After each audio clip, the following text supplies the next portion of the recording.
Yes, we are live. Thank you for joining us tonight. No one, because I know no one's watching yet.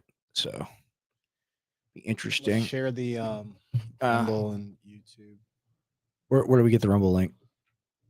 It's if you go to the sorry, what am I saying right now? Go to X on the top left. Go where? Go to X, your X account on here, Okay. and then just go to gray area,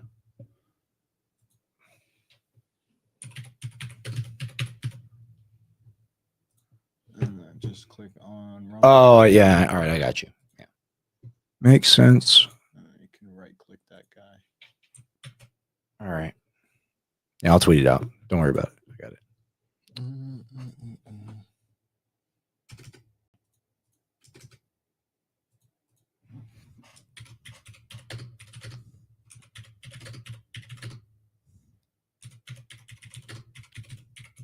Also copy and paste the YouTube link in there. I'm going to Cool. check out what I'm going to do here.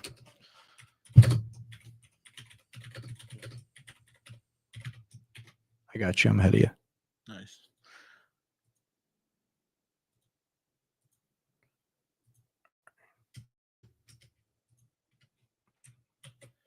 Go ahead and talk a little bit. We got people in here. Hold on 1 second. I can't see any of the chats real quick. Let me X so I can see what people are saying. See how many people we got in here. We'll talk about what we're going to cover tonight. Yeah. So yesterday we had a New York City debate, guys, for the mayoral campaign. It was a bit of a spicy one. I'm not gonna lie. We're not live on YouTube. I guess maybe I have to go to. Yeah, we are. Spicy one. I'm not gonna lie. There we go. Good. Spicy one. Not gonna lie. Sorry about this, guys. We're just trying to get everything up and running here. It sucks not having another person to switch for us, but we'll get there eventually. Okay, appreciate y'all. Thank you, New Groiper. Thank you, Jacob. Thank you, Damon. Appreciate you. Thank you, Sandra. You're the first person. Honey Badger, always in the club. Always. Yeah, we're late today. We're just having a good time. We'll probably go live for another like 1.5, 2 hours here, guys. We got a couple like pretty big, interesting stories to cover tonight. We got the New York City mayoral candidacy, election, race, whatever. It's a bunch of BS, but Tim knows all about it because he's from that area and he grew up there. We got the Zoran Mamdani thing that we're going to talk about, of course, with that. We've also got George Santos getting his sentence commuted. We'll cover what happened to him and the whole breakdown there and why it really is an important thing to happen for that guy and the other people that need to get pardoned as well. And we've also got Trump being warlike, Venezuela, doing the FAFO thing. We're going to cover all that tonight. So thank you for being with us, and we really appreciate it. Yes, we do. Are you ready? I'm good to go. I'm just reposting these so that other people can find us because this is going to be a fun one tonight, guys. Yeah. How about the pardon crap for the gay dude? Yeah, we're going to cover that. But the gay dude didn't deserve to go to jail for as long as they sent him. They sent him for 7 years for a campaign finance violation. Meanwhile, all these other people, they do the same thing all the time. He's been in solitary confinement for like almost a year, like something crazy. I mean, he's been out on trial, but before that, like, I don't know if we're going to cover that story. Yeah, George Santos. Thank you. 1, 2, 3, 4. Y'all think Bolton and all them are going to do time? Yeah, people also want to hear about the indictments. I'm going to pull up a couple other things here. If you want to just talk about New York and the election and how the mayoral seat is kind of like a mini governorship. Yeah, so for people to understand why the New York City mayoral, like the running for this is important is because New York City has like a population of like 8 to 9 million people, guys. Like that's more than a lot of countries. And also the GDP of New York City itself is like, if you were to put it as its own country, it would be like higher than a lot of other countries as well. So they have a system where the mayor kind of runs as like the mini governor. Like think about like the president being the governor of New York, and then think about like the mayor being the governor. I know it sounds confusing, but that's what it looks like on a high end. So everyone kind of tunes in, but I think the more important reason why is because you've got the two, drastically different people. You've got like the incumbent, which is Cuomo. We all know he did some weird stuff and got kicked out of his position as New York governor during COVID. I was caught up in that mess in New York City while he was governor. I was not, well, he wasn't governor of New York City, but governor of the state. I didn't enjoy being underneath his governorship during that last year of COVID. Glad they kind of got him out of there. He was killing grandma, so Right. He's also a rapist as well. yeah. Yeah, he's not a good guy. He likes to go into saying, I know he defended himself. Oh shit! What just happened? I touched something, I guess, and we went black real quick. We're still up. I think we're still up. I think we're still fine. Put the other one up. Yeah. All right, real quick. Left one. Yeah. Okay. All right, we're good. We're good. We're fine. Yeah. So Rex is right. He basically got indicted for sexual harassment and some other crazy stuff. Well, But they say he's an Italian bull. no. I'm a bull. That's what he said. That's literally what he said. What he said in the debate was he was like, no, technically, because that's what they did. They asked him, they said, how do you distance yourself from this, thing that you were involved in? And he's basically like, well, the cases were dropped against me and nothing was ever confirmed, was essentially kind of like what his play was for that. Right. We really, it's interesting. There's so much to pull up, and like we have like 20 to 30 open tabs, but we don't have enough open tabs for Andrew Cuomo. I mean, like, and this is the thing, we do these shows. We really got to do individual breakdowns on these figures, win or lose, because Cuomo's been crazy. Yeah, I like his brother more though. Oh, you like a Chris Cuomo? He's a good guy. I like new Chris Cuomo rather than CNN Cuomo. Right, but CNN Cuomo, like he lied for his brother on TV. Yeah, he did. That's but I guess that's the Italian honor for the family. Yeah, I mean, he's not gonna go against his own brother, for God's sake. Like go against the family. Yeah, that's the Italian brother. I don't know how to talk like that. We don't have a lot of them around here. There's like 3 races in Texas. It's white, black, Mexican. Yeah, that's all it is here. But up there, you got like Puerto Rican, you got like Dominican, you got a lot of Jewish people. It's a lot more ethnic up north. Yeah, there's a lot more different like individual groups. A lot more diverse up there. Right. Yeah. During COVID, the Cuomos were just like superstars. Like everybody was talking about them. Like, oh wow, your brother's on CNN and he's giving the COVID news, and your brother's out there fighting COVID. Like, what does it feel like to be you two? Oh, that's so disgusting. I mean, he sent old people with COVID to the nursing homes and didn't let them leave. So like it's like creating a death factory. Yep. And they were lying about the nice? They were lying about the numbers of how many people died. Well, they wanted the people to die so they could have an excuse to take more power, and that's what it was all about. That's why they killed grandma, quote unquote. Let's test out the dog cam. Oh, is he not there? He's not there.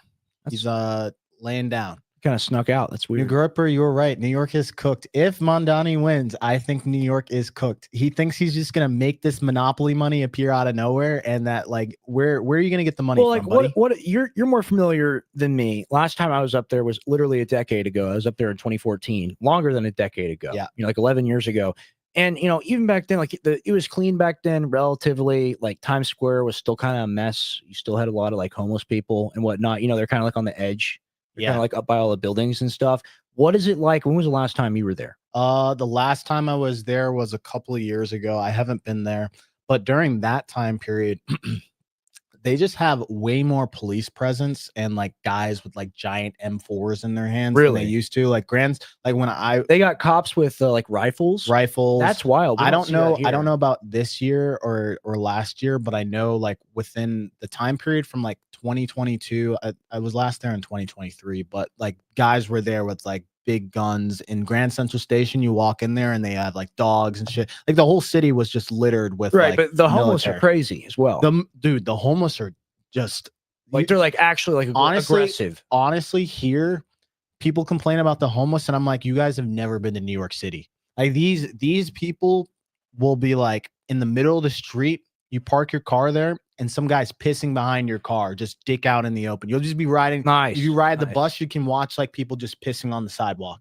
And like pretty much you get in the subway car with someone, you can't get out. Dude, the subway car is absolutely disgusting. They couldn't catch me in a subway, guys. Yeah, you just don't touch anything.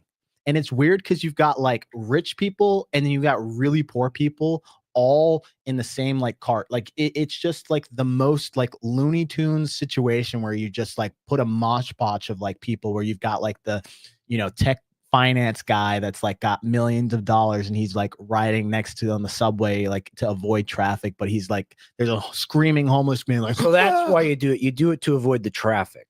Yeah, dude, driving in New York City is just, if you own a car in New York City, you either are insane or you need it for like a specific reason. Like Most people Sandra shouldn't- says it's not that bad and that she lives in New York. Which part of New York do you live in, Sandra? I think the city is a good place to live. It really depends on where you're at. The touristy areas that everybody's talking about, like when people go to Times Square and those types of areas, those are the ones that I've seen go downhill. I think the parts that are good is like you still talk about like Soho and certain parts of like Brooklyn. Yeah, well, because Brooklyn's getting gentrified. So I'm from the Bronx. Oh, that's what I hear. Like people like, I'm from the Bronx. I'm from New York. I know what I'm talking about. yeah, it used to be you don't go to the to Brooklyn. Now Brooklyn's getting nicer, and then because they're buying up and gentrifying it, and then like Bronx is still rough, and Queens, yeah. I don't think it's necessarily that California is better or worse. I think California is just different. Like, because I mean, I think there's more drug use in California. Oh, dude, that's a Maybe. that's a good debate. I mean, they're handing out needles and snack packs for them to be like Are shooting people themselves doing up like in the dope fiend lean in New York? Are they doing? I think that? I see more of that in California and Right. LA. That's what I'm referring to. Yes, Like but I trank dope. yeah, but I will say there's still a certain level of craziness that happens in New York City, and you got to be built tough to live there. Right. Gentrification. Dude, I don't like to preach that gentrification is a good thing because yes, you're pushing out impoverished, but like a net it is a net positive in my aspect of like just being able to like clean up an area to where like you don't have just trash all over the place and it's walkable for the average person. But I really, it sucks for the people that can't afford to continue to live in a place that they've lived for like 15, 20 years because the taxes keep going up. Right. Right. Well, you want to get into it now that we got some people in here? You want to get into the New York mayoral debate? Because this is the thing that everyone's talking about. I mean, we've heard about Mr. Mamdani since the primary. I mean, like he's been a topic of much discussion. And, originally, like I watched Due Dissidents. I watch a lot of these like left-leaning people. And when I saw Zoran appear, I was like, okay. In my mind, kind of the same thing with Trump. I was like, well, like, screw it. He's just going to be a wrecking ball for them anyway. Right. Going to disturb the system. Maybe that's not such a bad thing. But you get into it, and he's just another elitist. He's just signaling that he wants to be kind of the new, like, reverse gentrification. Like, he just wants to be kind of like that, like, beige ethnic group, like he's a member, like he's an immigrant. He is not white. He's a Muslim, like all these different categories, kind of a hodgepodge or like a heterogeneous mixture. Yeah, like he's using it to his advantage right. in certain aspects. But you really see him signaling real hard, I think, for like future governorship or like a Senate seat or anything like that. I don't know. He cannot be president because he's from Africa, right? He's from Uganda. He's from Uganda, yes. Yeah, he's from Uganda, so he can't be the president, but that doesn't mean he can't hold higher political office. I mean, he could be a senator, I believe. He could get to there. So, but I see him just being another AOC, to be honest. Right, but I mean, here's how I see it. So we have the 2024 election, and Biden just bombs the Democrats to death. I mean, the carpet, the debate meltdown where he doesn't know where he is, and you got the Democratic Party backing him to the hilt, and they decide, okay, we got to pivot from this, and then we're going to kind of bring up Kamala.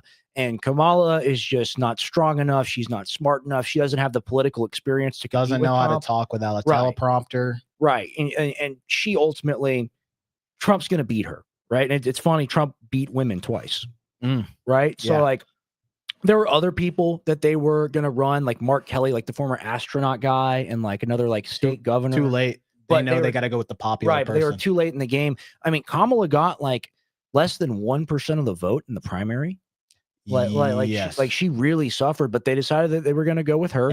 And Trump beats her, and now you have Trump winning this enormous. He won the popular vote this time. You have this kind of referendum against the Democrats, and their entire party is in disarray. They don't have a single issue they can stand on. They lost young men. Right. She went and wrote about it in her book. She said the Andrew Tates and Marlin are the people that galvanized the young men to vote against her. But I think even beyond that, like people voted for Trump because they're like, hey, both these parties support war. Kamala said she wanted to have the most lethal military too. She could have gone the anti-war route, and people voted for Trump because he called himself the peace president, right? But we've seen this first year of the administration flying B-2s. All they've done is advocate for war. All we've done is give more weapons to people, to Ukraine, to Israel. That's all we've been doing.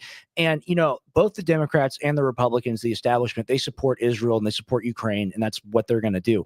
But if they're able to, on the Democratic Party, if they're able to have fringe figures that have huge popular appeal and huge name value, like a lot of people know who Zoran Mamdani is, a lot of based on hate, right? But a lot of people know who he is. If they're able to signal to those younger people who are really anti-war, more independent minded, that, hey, we're open to this kind of thinking or these kinds of ideas, they can get a lot of party value as a whole out of single political figures like Zoran. Even though, as the mayor of New York, you could say like he's very important to New York and he's like a mini governor, like you say, but he's not necessarily like, he doesn't have a lot of influence on national policy. He doesn't have any. No, and the weird part about these elections, especially on a national stage, it never goes by the people who are qualified. It goes by popularity in reality, because people don't vote based off of like really practical things. Often it's normally like, do I know the guy exists?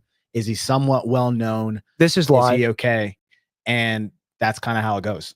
Right. All right. Let's get into this. Let's get into it. Let's watch the debate. Mamdani. Zoran Mamdani. So before we start, this is between three different candidates. The guy in the middle, not a lot of people know who he is. His name is Sliwa. His name is Curtis Sliwa. He's like the Republican. He runs every time. Yeah, he's like one of those guys who still try to run, even though New York City will probably never vote in a Republican in their lifetime. So right. So he's just kind of a perennial candidate. Like he's always there. It's a free ride. No one else competed against him. So we got Grapist and Grandma Killer. We got Republican Old Head, and then Danny. Let's watch the clip. You're not a Democrat. You're a Democratic socialist. We have you didn't vote for Kamala Harris, right? We have other ground. Said leave it blank in the presidential primary, because primaries are a place to air dissent. Okay. Many Americans, I was horrified by the Israeli genocide of Palestinians. Okay. And if you want to look for me on the ballot, you'll find me as the Democrat. Mr. Mamdani, thank you. The assemblyman will not denounce Hamas. The assemblyman will not denounce Hassan Piker, who said America deserved 9/11. The occupation is a reference to international law and the violation of it, which Mr. Cuomo has no regard for, since he signed up to be Benjamin Netanyahu's legal defense team during the course of this genocide. It took Andrew Cuomo being beaten by a Muslim candidate in the Democratic primary for him to set foot in a mosque. He had more than 10 years, and he couldn't name a single mosque at the last debate we had that he visited. Zoran Mamdani, the president has already said it's going to take $7 billion out of the budget right from the start if you're elected mayor. People are going to suffer in this city, people who need those federal funds. What I would do is sit and negotiate. Mr. Trump is already suspending infrastructure grants to this city, and he's doing it in a blatant act of political retribution. I went through this with him. He sent the National Guard to 20 cities when I was governor. You know what city he didn't send them to? New York. Why? Because I said to him, don't you dare. We don't need it. And he backed down, and he will again. I agree with Police Commissioner Tisch in that we do not need the National Guard here in New York City.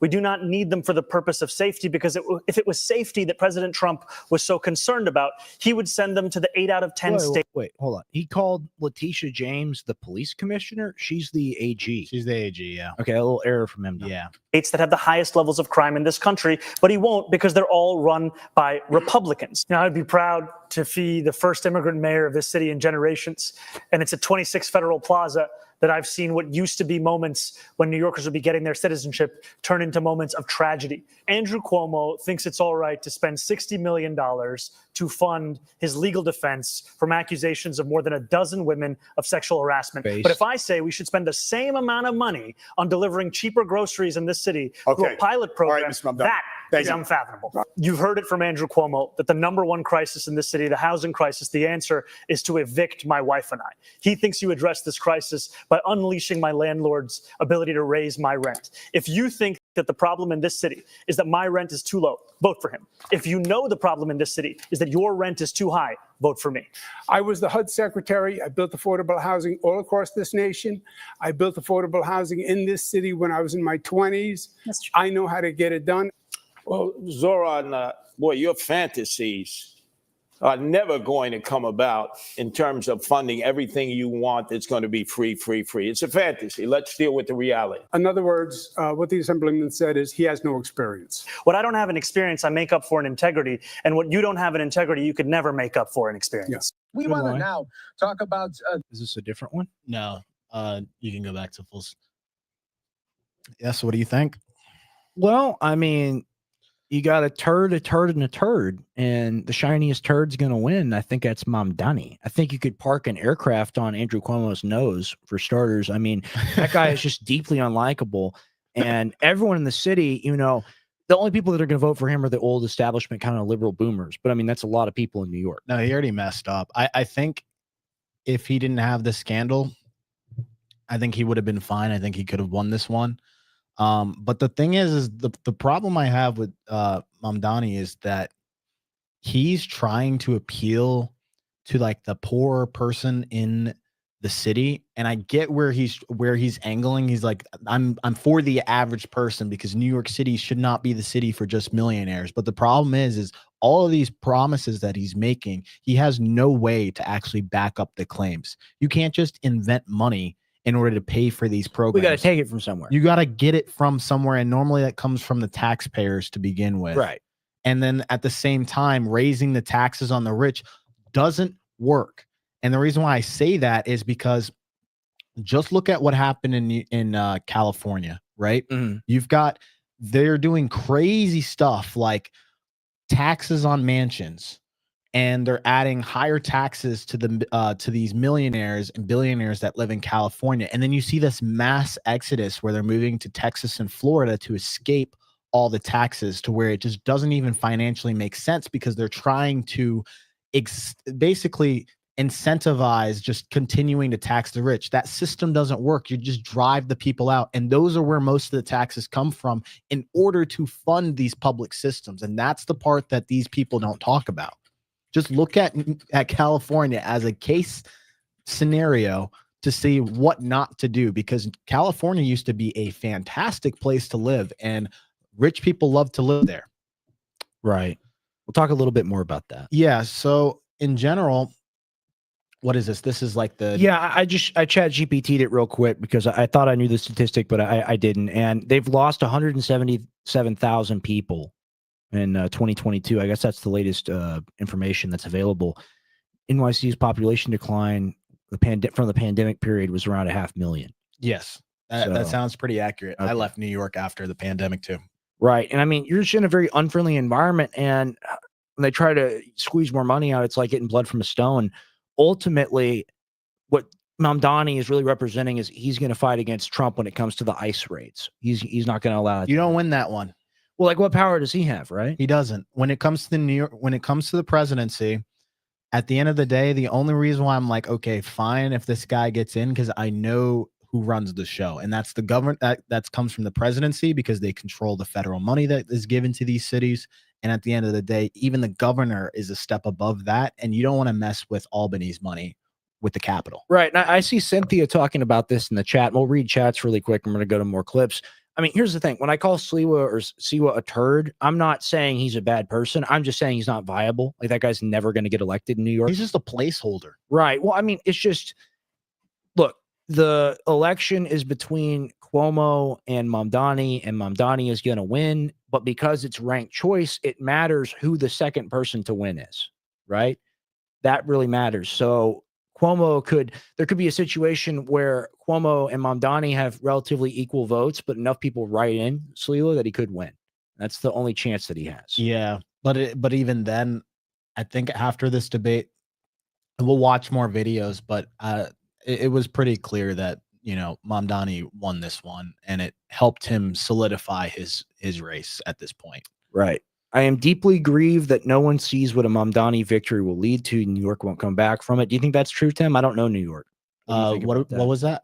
I am deeply grieved that no one sees what a Mamdani victory will lead to. New York won't come back from it. What do you think about that? Yeah, no, Tigris is correct. Like, the problem with something like him going in is like he has like this socialist, I dare say communist perspective when it comes to these things about just taking from the Well, he calls rich and- himself a socialist. Yeah, he calls himself a socialist, but again, that's just to appeal to a certain base. This isn't how politics work. You got to still Well, I find a mean, middle. he's going to be the same as everyone else, but he's going to have different, more extremist rhetoric that's going to signal Yes. to people.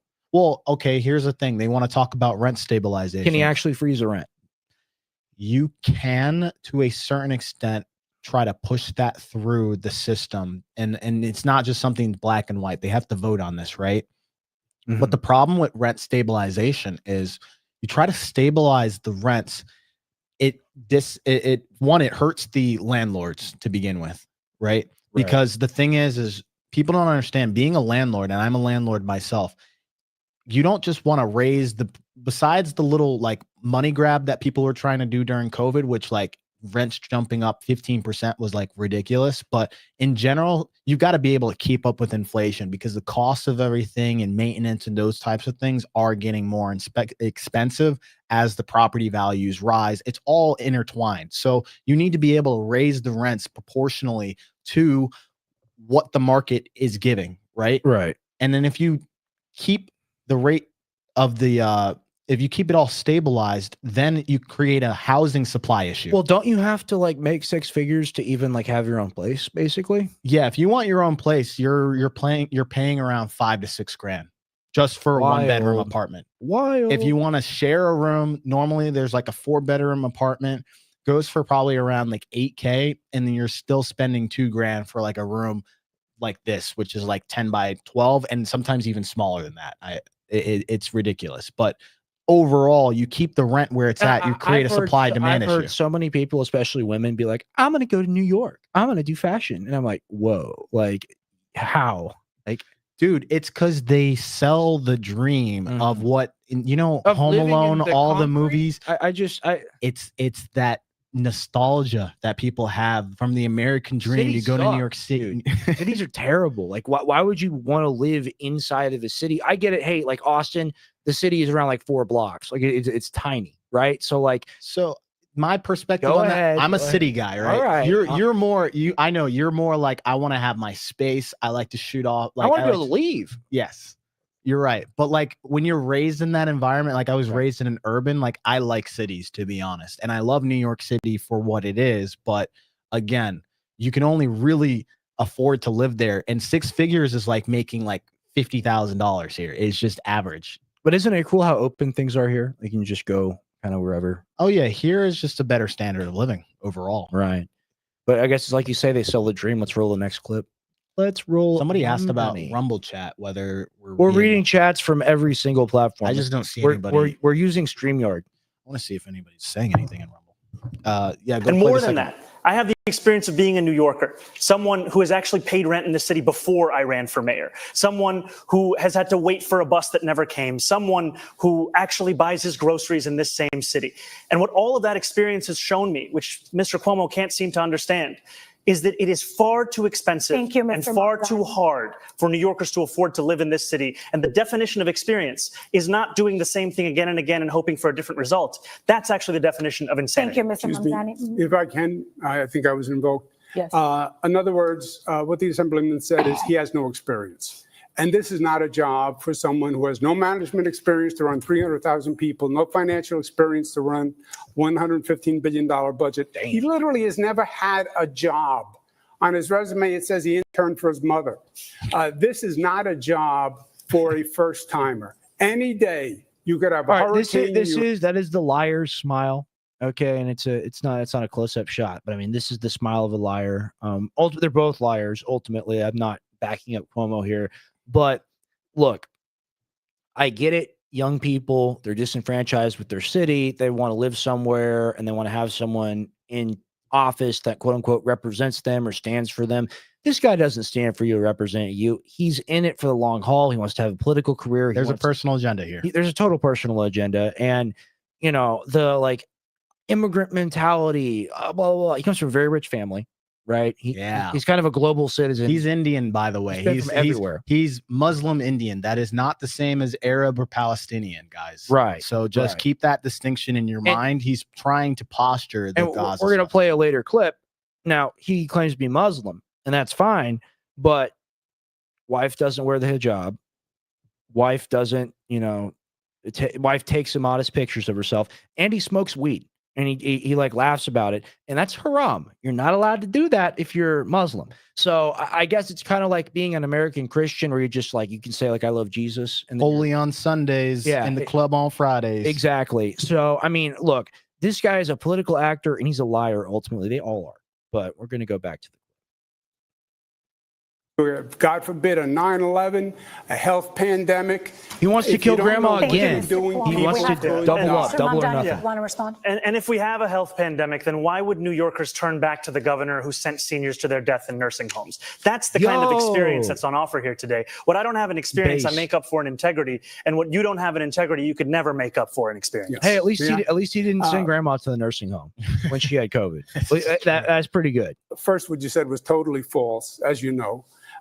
Which During- part was false? During COVID, everyone did whatever they could in this state. I tried to And there kill have as been many numerous people as possible. investigations where they've gone through it and they said we followed federal guidance. But yes, people died during COVID, and my heart breaks for everyone that No, broke it in, doesn't. that That's a real died in this politician state right there. and across this nation. But just to be clear, That's- just to fact check that, there is a criminal investigation reportedly underway at the DOJ about your testimony to Congress about your nursing home record. Yeah, but that is a political issue. with the Congress. They made a referral. I'm an Italian which bull. has gone absolutely nowhere. But there have been multiple investigations where the DOJ found that the nursing home investigation was politically motivated. Okay, we're going to Still- move on. We might have time to come back to it. I do need to move on. Yeah. And more than that, All right, that's I have the enough. experience of being All right, what do you think about that, Tim?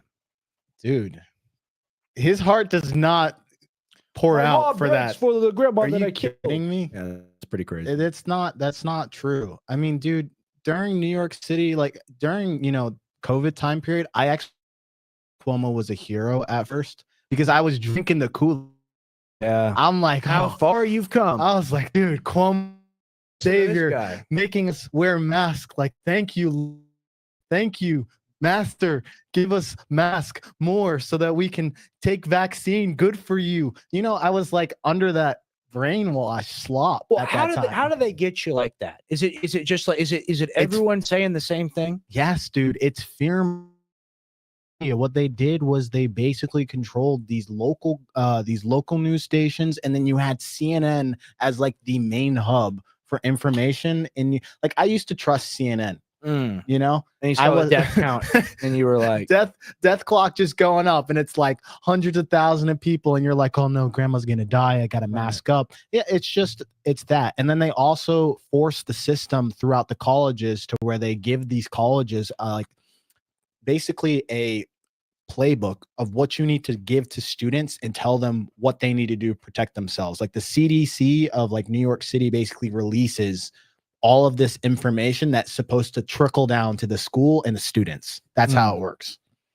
and they say you can't go to school, you can't go in here, you got to wear the mask, you got to take the shot. They said if you do not take this vaccine and a follow-up booster, you can't graduate, you can't walk, you can't hang out with your friends, And you're a you bad can't person. go to school. You're a bad person. Yeah, they're like, you are killing people, you are not keeping people safe. And they didn't give you really much of a choice because your other option was to try to do something from at home, but you really couldn't because I'm an engineer. My schooling happens in person. I have to physically touch things mechanically in order to do that. I can't do that over a computer screen. You have to physically touch things like Cuomo touched the people. I'm a hands-on guy. They want Very to hands-on. get me in trouble because I'm an Italian bull and I talk to the ladies. Exactly. Like, man. So, now I have And they have all these people that piety signal and virtue signal and tell you have to be good and be safe. And they're like killing people and they're sexually assaulting people. Man, dude. And then you also you see the videos that came out where like all these rich people and like the politicians that are telling people don't get within 6 feet. They're all having fucking the Last Supper, all gathered around a table with their like caviar and just drinking with no mask and having fun. Like, dude, it's a total scam. It was a total psyop. That's how I feel about the entire thing. Once I started seeing those videos come out, like where they're literally just partying, like, and we're in our house, just everyone's like depressed because they can't see their friends. I'm like, all right, something's got to change here. And this is honestly, this event and Cuomo is what made me move from being more Democratic to just being in the center now. And now I'm like a little bit Right. more center right because Biden did that. Thank you. Right. Let's look at the polling here for a second. New York City mayoral election 2025, latest polls, general election polls. They got Mamdani plus 24, Mamdani plus 13, Mamdani plus 18, Mamdani plus 20. He won. Yeah, it's over. It's over. Cuomo 28%, poor Sliwa, bro. 33%. Yeah, he's hovering right around 30%. But see, yeah, you add these numbers together and you get 32, you get 42%. I mean, he can't even win with that. Yeah, it's over. But I don't know. You know, like What? Oh, so now somebody's saying plus 10. Is that where's this one coming from? This is bizarre. This is first round. I think this is first round, right? I guess. I mean, it's over though. If you look at the general, Yeah. like, well, he is the new governor, or he's the new mayor. New mayor, He's the man. new mayor, Mayor Mamdani. There's no running from it. There's no hiding from it. Show the clip of Which one? This dude, one. this is where I really felt like Cuomo messed up. This is it. Yes. They're basically asking him game 7, what would you do? You can't mess this up any I don't know worse. anything about this shit. I watch UFC and PFL. In a dream scenario, we know it's not possible, but the Mets are playing Game 7 of the World Series on the same night as the Knicks are playing Game 7 of the NBA Championship, and you can only go to one. Which one will it be, Mr. Sliwa? Again, which baseball team? This is the Mets, Game 7, Knicks, Game 7. Even I'm not going to the Mets game. I'm a Yankee fan. True baseball fans either like one or the other. I'm going to the Knicks game. That's my team, the Knicks. Mr. Cuomo? I'm going to go half and half. I can make it back and forth. All right. And Mr. Mamdani? This is what New Yorkers are sick of. Just pick a team. What's Come on. your answer? I'd be there for the Knicks. Okay. Well, there's a lot of ground covered. We'll leave it on that light note. Thank you, candidate. Come In on. a dream scenario, we know it's not possible. I go half and half, like I did with your mom last night. Dude. I want a half and half iced tea, you know? Come on, I'm an Italian guy. This is crazy. Like, you literally just have one choice, but then you just see the politician in him come out and he's Right. like, I can't really anger the Knicks or the Mets too much, so I might as dude, you damn well know you're not game 7 and you're at the Knicks game. You're not leaving halfway through that freaking game to go to a Mets game 7. Are you kidding me? Who's doing that? Would that happen at the same time? He was saying hypothetically, if those game 7s were happening Okay. simultaneously, And that's baseball. baseball and basketball. Mets is baseball. Oh, okay. All right, that makes NBA, makes MLB. sense. That makes sense. Well, I think the good answer would be like, oh, I like X sport more. I'd go just watch that. But I guess it's tribal. Oh, I'm a Mets fan. I'm a Knicks guy. Like, I guess that's what people say in the city. And they go, Yeah. they go, you know what I'm talking about? But in general, no matter which way he answered this question, no one's gonna sit there and be like, "Oh, you know what? I hate you because you didn't say that you were gonna go to the Mets game." But by saying I'm gonna go half and half, that's just clear mess. That's just clear politics right there. Right. And I mean, Mamdani made a good point. He's like, yeah, this is what the city is sick of. I mean, he dunked on him a couple times there. True. A couple times. Very But true. Let's go to the next clip. Actually, let's read some comments first. Yeah. COVID was such a fever dream. One of my best decisions I made at 18 was leaving. I think that's MN. What is that? Minnesota? Yeah. Oh, Minnesota for a college in San Diego or South Dakota. Completely dodged all that BS. Yeah, I mean, it's the proper thing to do. It didn't affect us here. It was just empty. It was just everything was empty. People didn't really go out. You could drive on the roads at peak traffic time. No one would be out. But I mean, like, I didn't wear a mask going in stores. I didn't do any of that stuff. I had a couple fat women tell me to do it, and I was like, "Fuck you, you're fat." And that's rude, and you shouldn't do that to people. But I mean, Be ultimately, nice. You're infringing on my civil rights to do whatever I want. So that's where I draw the line. I would have answered, Magellan circumnavigated the entire world with one ship. Yeah, it was rotted down to the waterline, as my dad said. That's an Alex Jones quote. What's up, Chuck? COVID totally turned me renegade. I have to wonder how many monsters like me hit the unleash as a result. I mean, it woke a lot of people up. Woke Yeah, him it up. did. It did. So, I mean, that's true for a lot. They both came from famous, rich families trying to pretend they know the common people's issues. Yeah, I mean, Well, the video that we just watched, did you see him? Like, everyone's paying attention to the words, but like in the video, he's doing this. He's like, right, and that's literally a smile. you should trust me. I'm And- gonna do the and right it's thing. even worse because he's like not showing teeth. He's like, Oh my god, dude! Like, it's just cyborg. It reminds me of like Tom and Jerry for some reason. Like that's like the face that like Jerry. Oh, would yeah, make, yeah, right. It's like, yeah, it's like a little happy face. I mean, look, I guess that works on like art hose with tattoos. I guess they're like, yeah, this is our guy. He's gonna fight for us. And you know, here's the thing. He claims to have all these identities, like immigrant, Muslim, you know, like real New Yorker type of guy. But he's been working very hard, just like a traditional politician would, to gain the favor of all these different groups in New York, like the LGBT, like the Jewish people, everyone. I got a couple clips to show here in a second. In fact, let's go ahead and show this one now because it's such a good clip. I got a good one right here for you guys. You're going to like seeing this. Check this out. Check this out, guys. We recently met and we found out that he's Jewish. His mother was Jewish, and his grandmother was Jewish. So, Mr. Mayor, we might find out very soon that you're wearing the hat. Don't hang out with me. This is real. So, welcome to our community. And I want to tell you about Rabbi Indig. Wow. Not when your numbers were up, when Adams dropped out. First day he called me up and told me, I like this guy and I'm going to meet him no matter what the consequences are. He called me after he met you. He told me, this guy is a friend of the Jewish people. He's real, he's sincere, and I believe he's going to be the best mayor of New York City. What's up with the giant hat? We all know about the tiny hat. What's up with that? I don't know. So congratulations. I think they wear that for like special events. Yeah, that's probably We what hope it you come is. back. We believe you will, and you bring along. Eric is going to show you the directions how to get here. Almost here every week. If you're not here, ask Brad, David, everybody. So thank you for coming. It's an honor. Thank you so much. All right. So this guy, he goes, Free Palestine, XYZ. He's a member of every coalition. He's partying with the drag queens. He's partying with the Jewish people. He's partnering with the art hose and people like this. He's a man for all seasons, as we say. Right. So he doesn't even have like this strict ideological bend. He's running a young, modern Democrat political campaign. And he is just, I'm using him as a figurehead, as an example. This is what we're going to see out of the Democrats now into the future for the next decade. They're going to do this kind of broad coalition building. They're going to meet with everyone. They're going to have these like ethnically ambiguous candidates with, multiple different backgrounds. Yeah, you're right. Like, actually, that's a very good point. Like that's where we're headed, right?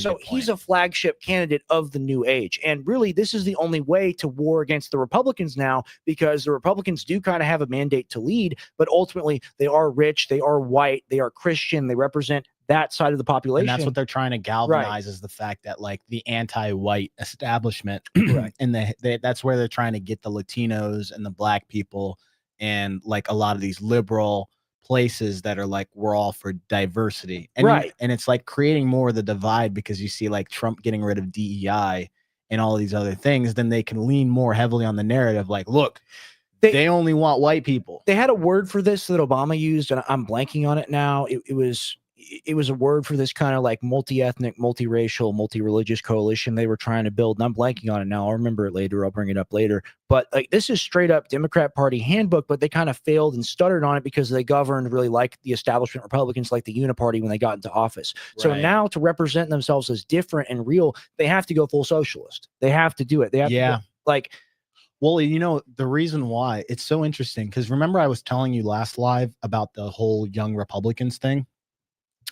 So I was talking to some of the people that were in it, and I was like, oh, I could see myself maybe getting into politics one day. Right. But like, I really am more like center leaning. Like I kind of have like an independent thought process where I can, and that doesn't fit. And they were like, don't say that. Don't tell anybody that. You don't want to say that out loud.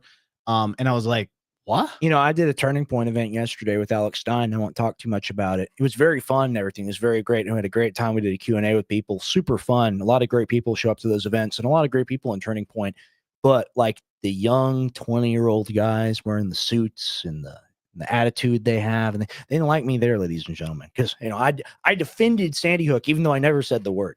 But I got a little hate. And, I was vaping. He vaped in the classroom. Who he vaped? Like, teacher. Look, I did it to kind of just be like big pimp, and they're mad because they can't vape at the front of the classroom. I vaped in the front of the classroom, ladies and gentlemen. They didn't like and that's that. why, look, you're watching Gray Area, the Rex Jones, Tim Tompkins. We're being real here. I like to have fun. I had a little bit of fun yesterday. They didn't want me to have fun, ladies and gentlemen. But that being said, great event. Alex Stein, phenomenal guy. I'm really appreciative of him letting me come and do that. And, I saw Owen Schroyer there too. We had a great time. We took a lot of questions from people.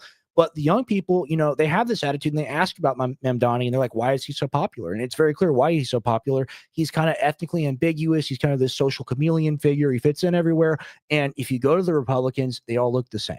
Right. Yeah. There's no sense of, like, you'll have pockets here and there, like where you have like a couple of black people, you may have like an Indian or two, but like, yeah, there's no like, and maybe a couple of Hispanics, but it's mostly that white male, white female type of demographic. Not that there's like anything wrong with it. I think the thing is like, because there's no chance of there being a third party that ever wins, you really just have to pick one or the other. That's actually the worst part of the system, because for me to go into the system and be like, oh, I want to run for politics one day, I have to drink the Kool-Aid and say that everything that the Republicans are doing is fantastic. I support it.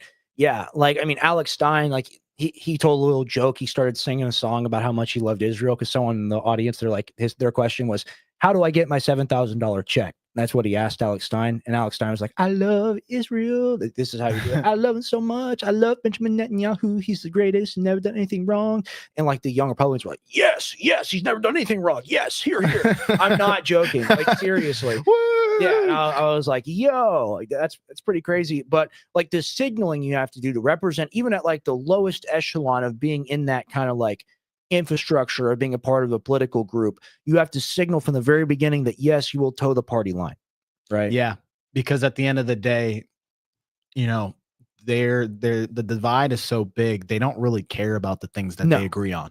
No, they don't. At the end of the day, like the government's still shut down, if I'm not mistaken, right? No, we're not talking about that. We're not even talking about that. Mamdani. Yeah, so this is ridiculous. We got more clips of Zoran. Let's go to one of him talking about being on the doobie, as we say, you know, smoking that hashish.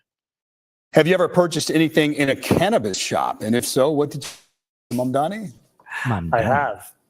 I have purchased marijuana at a legal cannabis shop. Okay. Mr. Haram. No. Mr. Sliwa. When I was shot 5 times, I've had Crohn's disease. I did use medical marijuana. Yes. Okay. Why did you get shot? I don't even know this backstory. Maybe someone in the comments can inform us. Yeah, and go to jonescbd.com. That's jonescbd.com. You can use code CBD to get 40% off. That's a crazy discount. I guarantee you won't find a higher quality product at a lower price anywhere you shop. And if you do, DM me and we'll get it to you cheaper. That being said, jonescbd.com. You know, if Zoran Mamdani bought CBD from jonescbd.com, I guarantee he would win by 100%. Very true. Very true. Look, he was shot 5 times because in 1992 the mafia ordered a hit and he barely survived. On him? Yeah, that's true. Okay, Thug that's life. actually kind of cool. He was on a taxi on the Lower East Side and they had set up a fake cab driver that picked him up. He got in, the driver locked the door, and another man hiding in the seat in front of him opened fire, and he made it hit him multiple times in the abdomen. And it was ordered by John Gotti Jr. That's crazy. What? Okay, and son of the Gambino crime, John we Gotti. Support him now. We're pro Sliwa now. That's crazy. That's pretty cool, actually. That's pretty based, actually. I mean, look, he should be the mayor. If he got shot 5 times in the stomach, I mean, he's like Tupac, basically. He should be the. Yeah, but here's the thing. What did you do to get shot 5 times by the? I don't know. He did something the mafia didn't like. But that just means you can hear the Italian in him, right? He stood up for the city. So he's part. Stood up for the city guy. He's part of the mob, guys. Who knows? Oh, that's quite a statement. You're going to get sued. I know. I'm going to defamation. Speculation. It's all speculation. It's all joke. Don't clip that. We're having fun. Don't clip farm that. Yeah. Rex, Tim, have either of you read Hunter S. Thompson? Yeah, Hunter S. Thompson's hilarious. I haven't read it. Yeah. Great American writer and comedian and provocateur. He was hurting their heroin sales. Okay, that's what Dogface Pony Soldier. Shout out to Biden reference there. That's pretty good. You guys get a chance to watch the links I sent. I'm sorry, I'm buried in DMs. High Council, I'll do that after the stream. I promise I owe you that. My bad. All right, let's check on some more comments here for a little while. Curtis was the head of the Guardian Angels. Oh, yeah, he's like a civil defense league type of thing, like a neighborhood watchman type organization. I remember hearing about this. Who? Sliwa. I'm sorry, I missed the comment. You were saying the Guardian Angels, like he was like the leader of that group or something. Oh, that's probably why he got shot. Yeah, that would explain. That's like, what is that, like a rival, gang type of situation going on? Right. No, not a rebel gang. Like they're like neighborhood police, like city Oh, okay. watch Okay. type of thing. Gotcha. I was there with Alex Stein when he first launched his YouTube channel before Blaze. You guys have great chemistry. Keep doing your research and dropping knowledge. Don't worry, the subscribers will come. Thank you, Ron. That's very kind. And I love Alex Stein. He's phenomenal. He's one of the best people I've met in media. I've met a lot of the people in media. He's for real. He's really, really funny, and he loves people. He loves talking to people. Really, like, he's in my top 3 of the guys that I know for sure. Yeah, Absolutely. he's been hanging out with him a good amount. It's pretty cool. Absolutely. He's really cool. And I'm going to be on primetime next week on the 22nd. I'll be up there with him. We're going to do a live show. Tune in for that. Make sure you guys tune in, guys. Alcohol is poison. Technically true. Ethanol is a poison. The Guardian Angels patrolled the NYC subways for like 40 years protecting riders. Sliwa created it. That's why they. Oh, okay. All right. That makes more sense. How dare Hey, you I slander him? I retract dare that you? statement. Don't sue me. I think that's pretty Tim's badass. a bad though. person now. Yeah. Saying that. You're evil.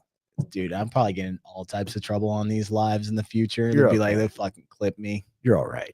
You didn't do nothing. All right. What else was people saying earlier above while we were watching those videos? Social chameleon, first class grifter. The tribe will all be running down to Florida. New York City's already a hellhole. Can't wait to see how much worse it'll get. Nice hat. Mamdani probably gay.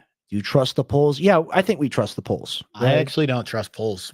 What do you think? Yeah, I mean, we think he's going to win. I think we. No, agree no, on that. I trust the polls in the aspect that like he's probably gonna win, right. but I don't trust the numbers in terms of like the percentages and stuff. Here's the thing: the way that they poll is like kind of they say they get a good, distribution of different types of people, but a lot of it they're also paid and incentivized to like skew. So like you'll go look at like the pollers that lean more right, and they'll always like shift the numbers a little bit more in favor of the guy who's more conservative. And then if you look on like the other side, they'll shift it a little bit more in terms of like the person who's like blue. Like it's very hard to find the person that's like right down the middle. And the polls are almost always wrong every election for most of the things as far as percentage wise. Right. Didn't Magellan get murdered in the Philippines? Yeah, he did get murdered in the Philippines. So Magellan, Magellan? Yeah. You know what he's famous for? Traveling the world. He circumnavigated the entire planet. He's the first guy to ever do it. And he figured out how to pass through South America, which is like the big mystery. No one can figure out how to do that. He did not technically make the entire trip because he got killed in the Philippines by wild natives, but some of his crew did. And there were like 13 of them left, and the ship was rotted down to the waterline.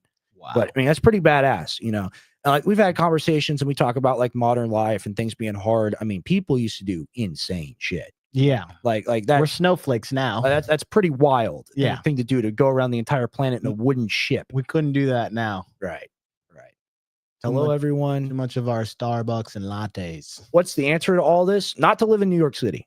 I think that's the answer. We got people who live in New York. They're going to be offended by that. But I know I shit on New York, but I still love New York. It's the greatest city in the world. Bro, there's like a certain level of energy that you get from New York City and just the vast because everyone's randomness. running around like crazy. Yeah, it's that. Like, it just really depends on where you're at in New York City, how much money you have. Like, New York is good if you have money. That's really what it comes down go to. the club. It's not just the club, but like access to certain things and like events and stuff like that. But like, think about like one meal is like, it was like pushing $25 for just an individual meal for like one person. Breakfast, you'll spend probably $50 here. The average person can't afford that. Right. Bought 3 tubes of Super Blue. Stoked to have that product back. Did you buy them from 50percentoff.com? Because I sell them. I don't think anyone else does. You buy it on eBay? I hope you bought it from me. shout out High Council. I might leave if Man Dummy, little name. Man Dummy gets in, LOL. Sandra, even if he wins, you got to understand that's like Trump's home base at the end of the day, besides Mar-a-Lago. New York City is like his right, baby. But I mean, he sees it as like they betrayed him. Like they betrayed me. They prosecuted me. But he's gonna also be like, well, I have New York City's back, because he said if Mamdani wins, he's like, I'm gonna make life a living hell for him just being mayor. Did he say that? It's something on the lines of that is what I believe what Trump said. Yeah, because he knows what he's going to do to a bunch of dude. Trump's got a bunch of his friends and buddies. You don't think they're going to call him and be like, hey, they're messing with our assets and our investments here in New York City? Because Trump's got a lot of assets there. Right. I've been to Trump Tower in New York. I've been there. It was a long time ago, but I've been there. See, I've been to New York. And, like, it was nice, and Central Park was actually kind of cool. Central Park is cool. You know, but like here's the thing, guys. Ultimately, these big population centers where you got a ton of people, as society gets worse and as things decline further, and there's more financial insecurity and just general craziness and mental illness. I think, like, even living in downtown Austin, which you really see it as idyllic, Tim. Like, you think it's incredible. Like, I still I look at it as like there's just too many people, right? Like, Yeah, see, but didn't you grow up a little bit like with your grandfather having a bunch of land, Right. and like being away from right. like, And I the also big grew up in population? Dripping Springs for a large period of time. Okay, well that Yeah. explains. Yeah, I mean, look, I like it as to where you're a little bit of distance away from your neighbors, because that way you have more control on what comes into your place, right? That's a good perspective. Whereas, like, I remember during, like, we had really bad freezes. I believe it was 2021, 2022. Like, you know, we had like the homeless people and the crackheads trying to break into people's houses just to get warm. And like, what the hell? yeah, that was happening here. So like, I just, there's pros and cons. I get it, I guess, for networking. And if you're like in business and industry, you want to live there. But Yeah. people like, I want to become like an artist. So I'm going to move to New York. Well, it's because the like, just like you go to LA if you want to be in film, is because Right. there's a certain caliber of like agencies That's where the high and things that quality can get is, you. That's yeah. why like all these social media influencers move to LA to like get some notoriety. But I like being in the city and being around because I like stuff going on. I like to be able to go just like do an activity. And I also like being able to have like my, things that I like to buy, not 20 minutes away where I got to go super far to go pick up something. That's not far. It's fun. It's fun to I go. grew up with like the Walmart being like 7 minutes away from my house. Okay. All right. And this is the great divide here. Yeah. Like, this is where we disagree. This is where we I like disagree. to drive. I So- like convenience. Right. I mean, look, I get it, but you get to listen to your tunes in the car. You know, Trump said they were going to arrest the deep state too. Ooh, Dogface Pony Soldier 19. Trump said he will send Mandani to prison with his own lips. I believe it. That's what he said. That's yeah. what he I said. think Send him that's to prison. He's not going to send him to prison. Here's the thing. He's going to wait, see what he does.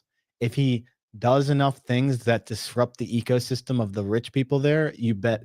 Well, I he bet said you he said done. he'd send Hillary to jail too. So Yeah, that didn't because you'd be in jail. Such a great line. happen. You know why he probably didn't do that? Because she probably has dirt on him. Right. Well, I mean, it's a big club. Yeah. At the end of the day, let's watch the last clip from this mayoral debacle, and then we'll get into the next topic. There is no sign that the race is tightening at all, Kate Baldwin. If anything, Zora Mandani's lead is getting bigger, wider, larger. You look in September in a three-way, Check out the Mandani was at fake 45, enthusiasm. Cuomo 15 points back, Curtis Lewa, the Republican, at Unbutton 17. your Look at where we jacket. are now. Mandani is actually up. He's up to 49%. Then you got Cuomo at This is a big 31%, so a 15. I just got to talk about this for a second. You don't do this. You don't. This is not Not good. in a suit that tight. too. Not in a suit that tight, and not when you're gesturing around and stuff. Makes you look like a moron. You know, dude, boss man, it's CNN. He's got to give Right. some enthusiasm. I don't for like the that Dems. fit. That's like, you can spend $200 at Men's Warehouse and look better. 15-point advantage back in September on the average. Now it is 18 points. The bottom line is this. Andrew Cuomo needs something very big to change at this particular point, unless, of course, he becomes Teddy Roosevelt overnight. Because if something doesn't change over the final 2.5 weeks of this campaign, this race is pretty much over. What is the historical kind of precedent for a comeback like this? Yeah, okay. So I went back through the history books, Kate Baldwin. You know I love going through my spreadsheets more than anything else. I love my girlfriend. I love my spreadsheets. I love cream soda.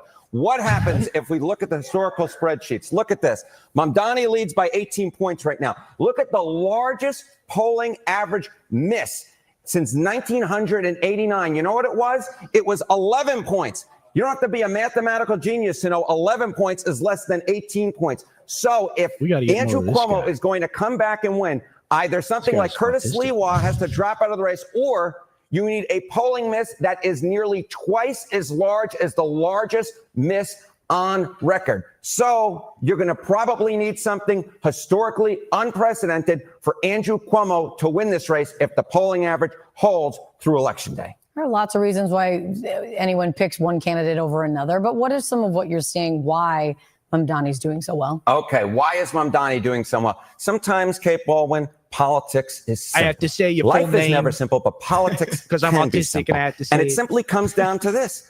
Mamdani is the likable guy, and Andrew Cuomo isn't. This is not a case of the lesser of two evils. You look at the net favorable rating. Mamdani is at plus 15 points. Andrew Cuomo has been underwater in the average poll throughout this entire campaign. My brain gets mad at me. Like I this guy's pretty funny. I'm not gonna lie. I like this guy. I've never seen him. It's just a video. I like that, to be honest with you. I like that because that's original. He looks like he probably like rolled off the couch, 10 minutes ago, and he's like, I gotta put on a suit real quick, and I gotta draw a squiggly line next to the polling number, and I gotta call Kate Baldwin with her full name. I gotta do it because my brain won't let me not do it. I like it. Look, all the big media outlets, Fox News, CNN, MSNBC, CBS, they're all located in New York. And like that's something that I noticed when I was there. I went to visit all those places like from the ground floor. I just wanted to like see where they were at. Yeah, they're like near Times Square and all that. So like all the media infrastructure, all the financial infrastructure, all these like old institutions, they're all located in New York. And that's why this race really matters to people, is because the people in the power structure, they're all deeply invested in it because they all live there. True. Right. This is true. Yeah. At the end of the day, also like I don't think the mayor does a lot when it comes to media, and not to circumvent, but I think the federal has more impact on the news and like these companies. It's interesting, not to sidetrack from this, but there was a vote, or basically the federal government was trying to like come out with something that basically said that, and this is far left, but the news agencies can't, they're trying to like basically pass something where the news agencies can't have like government informants basically come on and give them like inside scoops on certain things, or like have. Walk me through this real quick. So how like you'll have like ex-CIA, or you'll have like people who are like been in some type of government or military, right? They are informants essentially, where they give you like these news rooms, like breaking news about certain things, national security, certain things. Like it's like enough that you can it without getting in trouble. Okay. So they're trying to, yeah, exactly. They're stop that from happening. Okay. Where essentially any of that, and it's only like approved stuff from the government. And even Fox, and we can pull this up in a little bit. I don't know about this. Fox, CNN, all of these people went against this new ruling of what they're trying to do. It hasn't like passed. This is actually an interesting story. If we can pull this up in a little bit, that'd actually be pretty cool. So you're saying that it's going to be completely like state run, like what you can say. That's what they're trying to do on a federal level, I think. Wow. So with that being said, I'll look into it to find the exact thing. Is that Trump doing that? I think this is on a federal level. Okay. Because the thing is you think about like all the stuff that's been leaked this year concerning like things from government. Yeah. And they're making a mess of all these operations, because now they never really had to worry about the access of how much people are knowing about the inner workings of the government and things that like, maybe we shouldn't be telling people because they're going to rebel. Right. Okay. That makes a lot of sense. And ultimately, we look at this, and this is the acceleration that we talk about on the gray area. Please follow us on YouTube and Rumble at the gray area. It's linked in both me and Tim's Twitter and X profile, and give us both follows on there as well. Especially would appreciate that, guys. Follow Truism Tim on X. Follow Truism Tim on X. Follow Truism Tim on X. It's incredible. It's the best account you'll ever. The best. Fantastic. The very best. People are saying it. It's true. Follow Truism Tim on X. Please do that. But this is what we talk about on the gray area. And this is the meta level argument for all this stuff, folks. Obama, Trump, Biden, Trump again. All we've seen is rapid expansion of government power, and they pass new laws. They're able to do things. And then the other group gets in. They use that new authority that they've gained to push their own agenda. And then the other people get mad. They get in power, and they do it on their own end.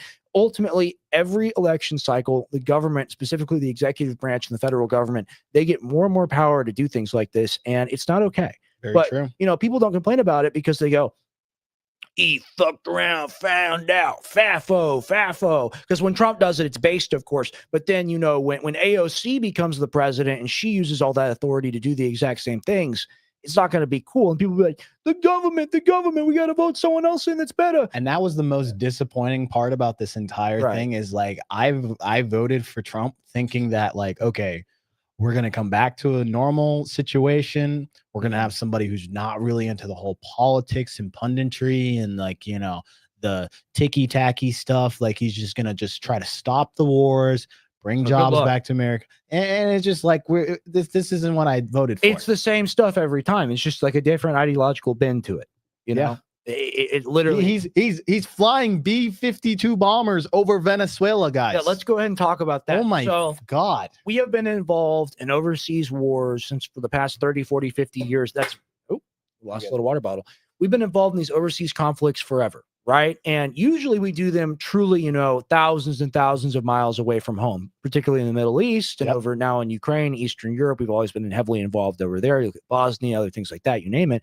Now we're getting involved in our own hemisphere per the Monroe Doctrine. And Trump's basically using the Monroe Doctrine to be like, okay, I have total impunity to do whatever I want over here, and none of these small nations can stop us. By the way, these movements are not actually constitutional or legal by any means. We're doing things that are outside, but no one's willing to push back because it would probably take them forever to even prosecute the executive branch for something like this. Well, I mean, so we keep on hitting these boats, right? We keep on hitting these boats and we claim that there's drugs on them or whatnot. But in reality, you got like a tiny little boat and it's going from Venezuela to Trinidad, which is like 8 miles. That's not even where most of the drugs are being funneled from. But I mean, the boat isn't even big enough for the drugs, and it's got like 11 people on it. Why would you have 11 people on a boat when you need like 2 people on it? You can fit more drugs on the boat.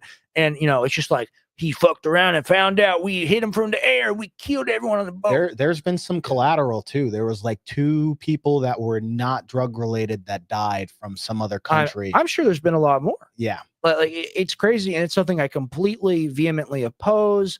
Look, if you're going to go after Maduro, they've been trying to go after Maduro forever. The lady that just got the Nobel Peace Prize, she's been trying to affect regime change in Venezuela for decades. And she's the person that we want to install as the new puppet ruler. Right. Right. So this is all play-by-play globalist American handbook of taking over countries, color revolution, you name it. Let's roll the B-52 clip. Let's roll that now. Isn't this nice? We love Fox News alert, B-52 bombers are flying off the coast of Venezuela. Trump's not bluffing. Right now, more than 10,000 U.S. soldiers are built up in the Caribbean, on ships in Puerto Rico, locked and loaded. Special operations helicopters were just seen flying 90 miles from Venezuela's coast. The chopper units used by Delta Force, Navy SEALs, and the Green Berets. The Black Ops were spotted off the coast of Trinidad. They're very important for search and rescue missions. Also spotted little birds. They're smaller but faster, designed for quick insertion of special operators behind enemy lines. The Ghost was also confirmed to be in the Caribbean. That's the nickname for MV Ocean Trader. It's the kind of ship that doesn't want to be found. It's designed for black ops and special missions. Yeah, this is all right. Real quick, that's where they put the tier 1 operators. That's where they put the special forces people. They put them on this ship. So Trump has really been a fan. This harkens back to the days of Donald Rumsfeld, who was the defense secretary for, I believe, Bush, right? Yes. And his whole thing was, we can be a leaner, faster military. And how did that work out for us in Iraq and Afghanistan? Yeah, it worked really well, guys. Right. But the whole thing is, look, the president has authority to use these tier 1 operators, these Navy SEALs, these Green Berets, these Delta Force, and he can essentially use them as like a secret weapon, basically. And their role, Tim Kennedy's talked about this. The Green Berets are trained basically to get weapons and a giant bag of cash and go take over a country. Yes. That's what their job is. It's what they do. So it's a tough nut to crack, but then again, it's not, because Venezuela only has a population like 30 million people. Yeah, and I would think I thought it was more than that, but 30 million isn't a whole lot. But if you think in the grand scheme of things, even if you have, let's say, 1 million people, right, that are like militia, essentially, this isn't something the U.S. could ever win if we actually tried to put boots on the ground. Right, and even more than that, it would be something. Every single one of these South American countries, they were ruled by Spain. Basically, not every single one of them, most of them. And they rebelled against the foreign rulers, kind of like we did in America. And they've used America as a scapegoat for the 20th and 21st century, really, for all their problems. They go, look at the evil empire up there. Look at what they've done to us. Bad trade deals, you name it. It's in our interest, to have our independence, and they have that kind of spirit of independence similar that we do, because we also rebelled against colonial rule, right? In America, we were the first to do it. But at the end of the day, you look at these places that kind of have a similar background to us. If we were to go into Venezuela, and if all this was to kick off, every single one of the neighboring countries, except for, Argentina, which is run by Milei, is like a puppet of us, basically. Every single one of those countries would go to bat for Venezuela. And ultimately, they just join BRICS even harder. right? Yeah, we don't really have any allies. It's crazy because we used to be very close with Venezuela, but you know why we were friends and best buddies with these people? The oil, guys, the resources. So at the end of the day, this was the only reason why, because we were shipping. We used to export a ton of oil from Venezuela back in the day, back in the 90s, I believe, and essentially. Before these private companies in the United States were in bed with the government, essentially pumping this oil out, and basically we were getting cheap oil shipped over to the United States across the Gulf of Mexico, and then at some point it switched as like the regime changes, and it became less of that, and they became less of control over Venezuela. And I think honestly, he's making this about the cartels, but I'm gonna go on a limb and say this is more about the resources. In my humble, because China's in there, more oil than anybody. Yes, and China's in there too, doing things. They're actually building floating oil rigs for for these Venezuelan people, and they're like, you can see the tying of this. The crazy thing is, not even years ago, recently the Venezuelans offered, like they're like, help us do this, help us build these floating rigs, and we'll give you natural resources. We're like, no, we want to run the entire country. Yeah, like it's never an equivalent exchange with the United States of America. It's always, yeah, we're going to get over on you, and you're going to thank us for getting over on you because we're awesome. Right. No, and this is why Trump is a perfect avatar of like uniparty foreign policy, is because this is what America's always done forever. And it's this twisted idea of American exceptionalism. We talk about this all the time on Gray Area. Subscribe on YouTube and Rumble. It's this twisted idea of American exceptionalism, not meaning like inventing and building things at home or working in a cooperative way and being the best at doing that. It's being the best at running and stealing other people's stuff. And that way we really became the new British Empire. So you just think about that, and you think about what could have been, all the great successes we could have had, all the great victories partnering and working with these other countries like Russia, like Venezuela, like maybe even China. But no, we refuse to do it. We absolutely refuse to do it. Yeah. Every single time. Let's watch more of the clip. In with cargo. There's more. 10% of the U.S. naval power is now in the region. That's a lot, it's a major shift. There's subs, several destroyers, and F-35 fighters in Puerto Rico. That's on top of all the coke boats getting smoked to pieces by the week. Kilos of coke. Fuck you, Jesse Waters. You're an imperialist pig. Cocaine are washing ashore. Don't tell Hunter. Dozens of bad hombres. Oh, the boomer watch it. He said Hunter Biden. Oh, that's so incredible. I don't know why I'm doing the New York voice. They fucked around and found out. I mean, Jesse Waters told me on TV. He told me so. It must be true. I killed He just had to take the dig. He's like, well, cocaine's on the water. This guy. Don't tell Biden. He used to do Waters World. I used to I used to listen to Jesse Waters. My granddad would pick me up from practice, and I'd hear him on the radio on channel 114 on Sirius XM. I used to listen to Jesse Waters, and I've always not liked him. I've always found him distasteful. I've always found him fake. And look, he's got Tucker's old time slot. Tucker was cool, too real, so I had to get rid of Tucker. And now they have the old Jesse. And it's people like this. It's people like Benny Johnson. It's all these people. It's all the people with the Epstein binders. They all show up, and they toe the party line. They do the access journalism, and Trump loves it. And Trump's like, Trump probably watched this. And he's like, yeah, I'm the greatest. I'm so awesome. They talk about me on the TV. And ultimately, we're killing people. We're provoking wars with people. We're refusing to cooperate with people. We're refusing to help people ultimately because America is the best, whatever that means, whatever the greatest, the best means. It's just something we say.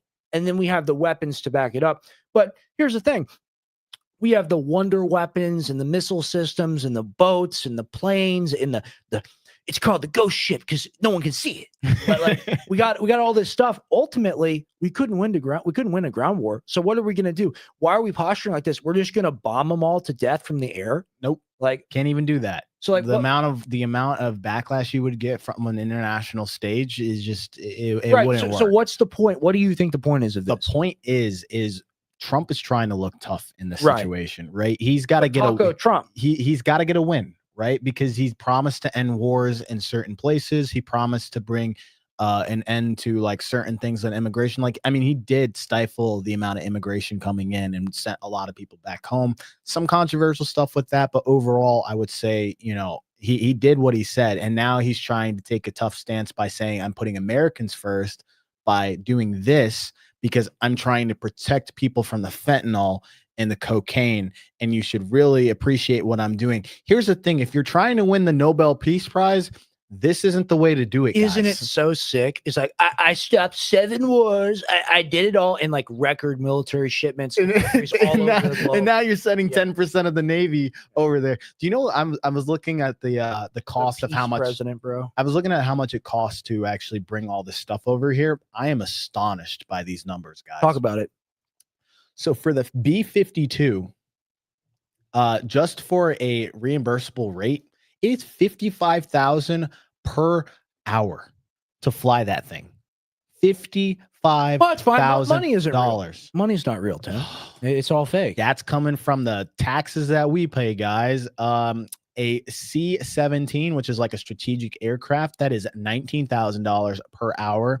The refueling tankers, that is $18,000. And what I'm looking at here is the subtotal for, all the aircraft flights from like a single package. That is $893,000 for a one-way trip or whatever we're trying to do with this. Flying around in circles. Flying around in circles, doing the loop-to-loop. And, it's just also 30%. I thought they got $1 trillion budget. It's just why we have $1 trillion. You are correct, Rex, because 10% of the Navy, by the way, is about 30 ships. Okay. That's about 33,000 personnel. You're talking about a bunch of warships, and that's a lot of money too. Right. So we're just spending money just to beat our chest and puff it up. It's based in cool, right? So ridiculous. Well, let's keep watching. Let's watch him yap about it more. I like seeing him tap dance. Coming shark bait. It's got Maduro's attention. He's the dictator of the narco state. Very bad hombre. And we just doubled the bounty on his head. Taglines. It's now 50 mil. According to the New York Times, Maduro offered us a dominant stake in Venezuela's oil, gold, and mineral wealth and promised to cut ties with Russia and China. And Trump and Rubio said no. You don't want that? I mean, there's the admission right there. He says, look, I won't work with China. I won't work with Russia. I'll work with you. Just let me keep my national sovereignty. And how do we respond to that? No, we're going to depose. Yeah, then I really don't know what the play is here, because I really thought it was the resources. And if you're going to say no in this circumstance, I don't know what you're doing. It's all about, like, Marco Rubio specifically. He's got a real he's got a real fetish for regime change in South America. Yeah, it's an understatement. And, like, here's the thing, guys.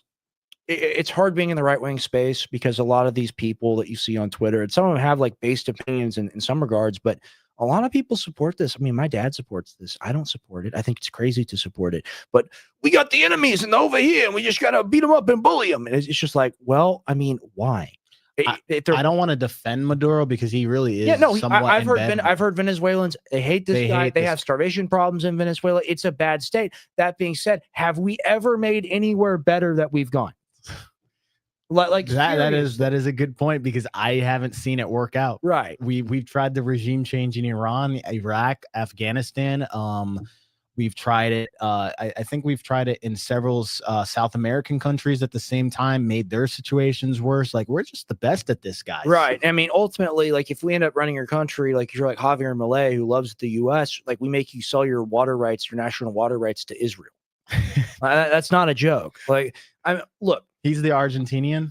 He's the Argentinian president. Yeah. I mean, look, God forbid a nation has some sovereignty, even if they're bad. Like, we can't allow that. Tells me the gunboat diplomacy is going to end up with no Maduro and a Venezuela aligned with us. Not he's right about that. American action in Latin America hasn't always ended well. Look at this. No shit. You really don't like Jesse. No, look at this person. Look at this dude. Would you buy toothpaste from this man? Yeah. Would you? I don't know about the guy. He's the best toothpaste, man. That hair is slick, bro. Hair is slick. The Bay of Pigs. Other times, it's a piece of cake. It's our backyard. And Trump's just reestablishing the Monroe Doctrine, a.k.a. the Donroe Doctrine. He's a UT fan. Hopefully, a Venezuelan general does the right thing and collects the $50 million bounty. No one wants a messy conflict in South America. Maduro controls drug traffickers who are pretty strapped. They have military-grade weapons. And Biden let hundreds of thousands of Venezuelans into the country. They could be activated. But if Trump can pull this off and kick China and Russia out of Venezuela, scary footage to after scare the what he did. boomers. Now, this is what it's all for. That is so true. I didn't even pick that up. Yeah, look at all the scary footage to scare the boomers. I didn't even pick that up. This is exactly how they do it. Fuel. This is exactly how they do it. This is a real educational segment. Like, if you want to see how the corporate media works with the government, like, this is like all the language that he uses, all like the powerful expression of U.S. military. And then they show the coke and the turned over boat with the drugs. Well, they don't even show the drugs. They just they show wreckage and they're like, look at all the drugs here. And there's no evidence of any drugs. There isn't evidence of these drugs. They're killing people. They're dropping missiles on people's heads for no reason. I'd like to see some proof. I'd like to see a court order telling you can do this. I mean, ultimately, if they can do this abroad, hey, these people were on American land. We don't know if they're American or not. We just killed them. And there's no evidence to say who they are. We don't know who these people are. We killed them. So what? The president's awesome, right, guys? Like, fuck around, find out. This is disgusting. I don't care. And look, my dad has a completely separate opinion on this. I hate seeing this. This is not how we're supposed to act. And ultimately, when America goes through abroad a fall of our infrastructure, a fall of our military, when these other nations rebel against us, when Russia and China, when they start winning, there will be no sympathy from us when they do war crimes on us, because we're doing war crimes on people all of the time. Yeah, because we'll cry if this were to happen in reverse. Right. And there was just let's just say China, let's say we weren't as powerful as we were today. Mm-hmm. China comes over and just starts fucking bombing little fishing ships off the coast of off the coast of Florida or something like that. We would be screaming to the mountaintops, right, UN, do something about this. Well, bounty on his head. Sorry. Another direct parallel to all this is the Cuban Missile Crisis, right? I mean, we didn't like it when the Russians tried to put nuclear weapons over in Cuba, but then we go over to Ukraine and we're putting long-range missiles in Ukraine that can hit Russia. And then we go, it's okay for us to do it, but it's not okay for you to do it. You know what this does? We're acting like the whole world isn't watching. Right. All of this take place. And what is happening right now on a global scale is each country is getting a common enemy. Yeah, they're positioning themselves. It's becoming the enemy of my enemy is my friend. And countries that were probably a little bit more neutral to the United States are now seeing this stuff and they're being like, okay, I can maybe understand something with Russia, but what business do they have in Venezuela to be able to just start dropping bombs and things? Oh, well, we just do whatever we want because, see, we're good. And this is the ultimate, it's the language that's used, and it's this Star Wars narrative. And this is how I explain it to people that aren't that familiar with politics.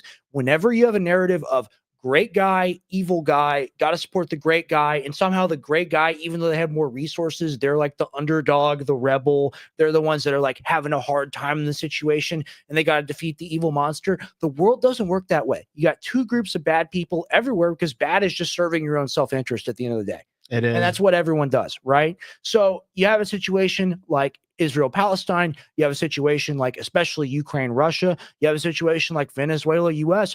Both sides are not good because there is no good. They're both serving their national interests at the end of the day. It's local truths. This is what I say about everything. Talk about from that. Each person's perspective, they think they're right in whatever crusade that they're pursuing. And they can make an argument for it. Exactly. Because the thing is when you're born in a particular demographic, if you were born in a particular area where people have been taught a specific set of ideology and rule set, that is their truth, right? Because if you think about it, let's say the United States, it's some other religion than Christianity, and we preach some other religion. That becomes the religion that everybody establishes their morals on. So from our perspective, when we go out there and we're doing the missionary work, they're like, okay, well, this is something that we believe in, and this is our truth.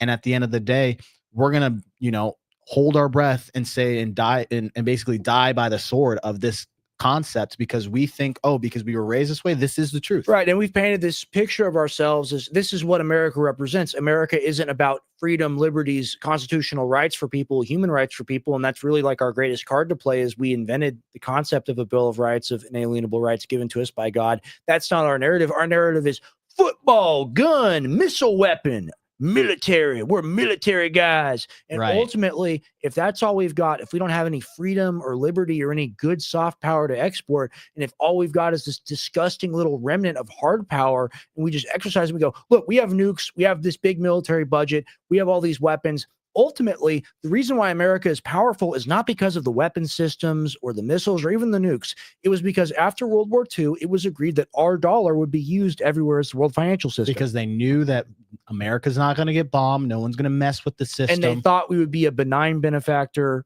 and we'd be reliable. Exactly. And what does all of this represent? That we are unreliable. And that's what's important. And the rest of the world, they're not panicking. They're not freaking out. They are slowly, quietly, and calmly going, okay, over the next few decades, and we've already started the past 2 decades, we've just got to move away from you guys. And when we move away from you guys, because we do live in a global world, that's how supply chain works, you're going to suffer, you're going to fall, you're going to die eventually. It's a slow death by Right. 1,000 cuts. Right. And you look at these nations, I mean, China's dumping our debt. Russia, like we've seized a ton of their money, and they're like, look, you're not going to give us back this money. We don't care. You're going to put these tariffs on us, these sanctions on us. We don't care. We've passed 18 sanctions packages against Russia. We're trying to pass the 19th right now. It doesn't change things for them. Their GDP is at 4.5%. So They're still kicking. like our ability to use the soft power of weaponizing the financial system, it's already dead and gone. All we have left is the military. And you see Jesse Waters coming in his pants about, you know, the ghost ship and the special forces. And, oh, we got those small attack helicopters. They go in and do the quick insertion operations. What do you know about the military, bitch? You know less than me. Like, this is a guy that sits in New York and tweets and gets off on maybe getting like a thumbs up from President Trump, who watches the program every now and then. He doesn't know anything, but he signals to millions of the boomers that pay and vote and are a part of this power structure as the underclass to it, as the people that feed it their resources and media availability. He feeds them the narrative they want to hear. And this is ultimately why we're in the situation that we're in today. It's because of these people gassing up the boomers. So I want to go to our dear leader. I want to go to President Trump. Let's hear the real FAFO narrative. They fucked around. They found out. It's a real FAFO moment here, guys. Come on. I mean, and before we even get into it, he's there with little Zelensky. Again, why? I am Zelensky. I come to White House. We're going to win Ukraine war. I mean, they've lost 1 million of their own people. They have incurred over 100,000 desertions this year alone, and the year ain't over. They're losing 700 to 800 people a day. Russia's recruiting 30,000 to 36,000 people a month voluntarily. In Ukraine, they press gang people, they throw them in buses, they take them to the front line. But oh no. It's the Star Wars narrative. Don't you see? It's like the Star Wars when you see the Rebel Alliance, they fight the Empire, they had the X-Wing, they had the TIE Fighter, and the X-Wing good, the TIE Fighter bad. It is literally a narrative for children. And it's not even for children. It's for elderly people. It's for the boomer. Even, you know, like the libtard college student, even they're kind of semi-aware of the wars being bullshit. This is all for the old people, guys. It's all for the old people. And he got the king of the old people right here. Offered everything in his country, all the natural resources. He even recorded a message to you in English recently, offering mediation. What should we do to stop that? He has offered everything. He's offered everything. You're right. You know why? Because he doesn't want to fuck around with the United States. Thank you, everybody. Thank you. Offered everything. He doesn't want to fuck around with the United States. He doesn't want to fuck with me. Nobody wants to fuck with me. I'm losing sight of what the goal is now. I really don't know what the aim is. If it's not posturing, I don't know what we gain out of this. You know, like the drugs are going to continue. People are dying every day. By the way, fentanyl, a grain of it can kill like 10 people. Like, how much do you have to get in? This is what I always think about. And we're forgetting that Venezuela is not the only South American country pumping that stuff in. There's fentanyl coming from China. There's fentanyl coming from a lot of different countries. So this isn't solving the issue. So I don't know where we're going with this narrative. This is just a smokescreen. And I can't tell you what the posturing is. But at the end of the day, people are right to be skeptical about these things, and they should be. Right. All right. So this is new. This is from 6 hours ago. Breaking news per Bjarne Morello, InfoWars morning host. This is a Donald Trump Truth Social message. I guess not a tweet, but a Truth Social. A truth. You know, it's very true. This is a truth. The meeting with President Zelensky of Ukraine was very interesting and cordial, but I told him, as I likewise strongly suggested to President Putin, it is time to stop the killing and to make a deal. Enough blood has been shed, with property lines being defined by war and guts. They should stop where they are. Let them both claim victory. Let history decide. No more shooting, no more death, no more vast and unsustainable sums of money spent. This is a war that never would have started if I was president. Thousands of people being slaughtered each and every week. No more. Go home to your families in peace. I mean, look, Putin would take that deal. I believe Zelensky, little Zelensky's the guy that wouldn't take that deal. And we'll throw the tweet up on screen. Here's the thing. Trump postures and he acts like, oh, I don't have, it's Putin and Putin's got to decide and I got leverage on Putin and I can pressure him and quote unquote bring him to the table. Trump always seems to apply leverage to people he doesn't have leverage on, whereas the people he has leverage on are sitting right next to him. Like he's got leverage on Netanyahu. He's got leverage on Zelensky. But then we get, total deference and treatment for these people, right? Well, the thing is he really made the strong case that like him and Putin are best buddies and he can end the war very quickly. Right. To be honest, Putin knows, hey, I'm going to be here 4 years from now. Exactly. And you're not. Yeah. So at the end of the day, I can keep this war going and you can't do a single thing about that. 100%. Great. And point. the thing is like, people forget Trump. People forget, smart, man. He's a smart guy, business guy. But Putin was part of the KGB. Right. Okay. These people play. He's been chess. in power 25 years. Yeah. These people play chess, not checkers. Right. Okay. So the thing is Trump doesn't realize he's being played with at a macro level, because at the end of the day, who do you think has more strategic capability, Putin or Trump? Putin. Exactly. And he has more control over his systems. That's such a good point, Tim. And, this is something I hear often from like Colonel Douglas McGregor, Larry Johnson, Daniel Davis, these great, like everyone basically Judge Napolitano has on and everyone on Dialogue Works. I highly suggest you check out those channels, Judge Napolitano and Dialogue Works both. They say, look, America, we operate in a tactical perspective where it's just the next move, the next move, the next move, checkers, like you say. These other countries, they act with strategic deference, right? They're playing chess, literally. It's a simple analogy, but it's a great analogy, right? We're playing checkers and they're playing chess. They're thinking 10 moves ahead. We're thinking 1, maybe 2 moves ahead. Yes. And we're drunk at the table. And what's interesting about it, you never really see Xi or Putin tweeting out every half hour about something new, crazy going on. And what they're trying to do. Isn't it insane that we went from Biden not saying anything basically to Trump literally yapping every day nonstop? Look, the back and forth for the nation of we just go from like one poll to another poll and every time the government gets bigger, this is not sustainable. This is not sustainable. This is not sustainable. And this is the key thing to remember, guys.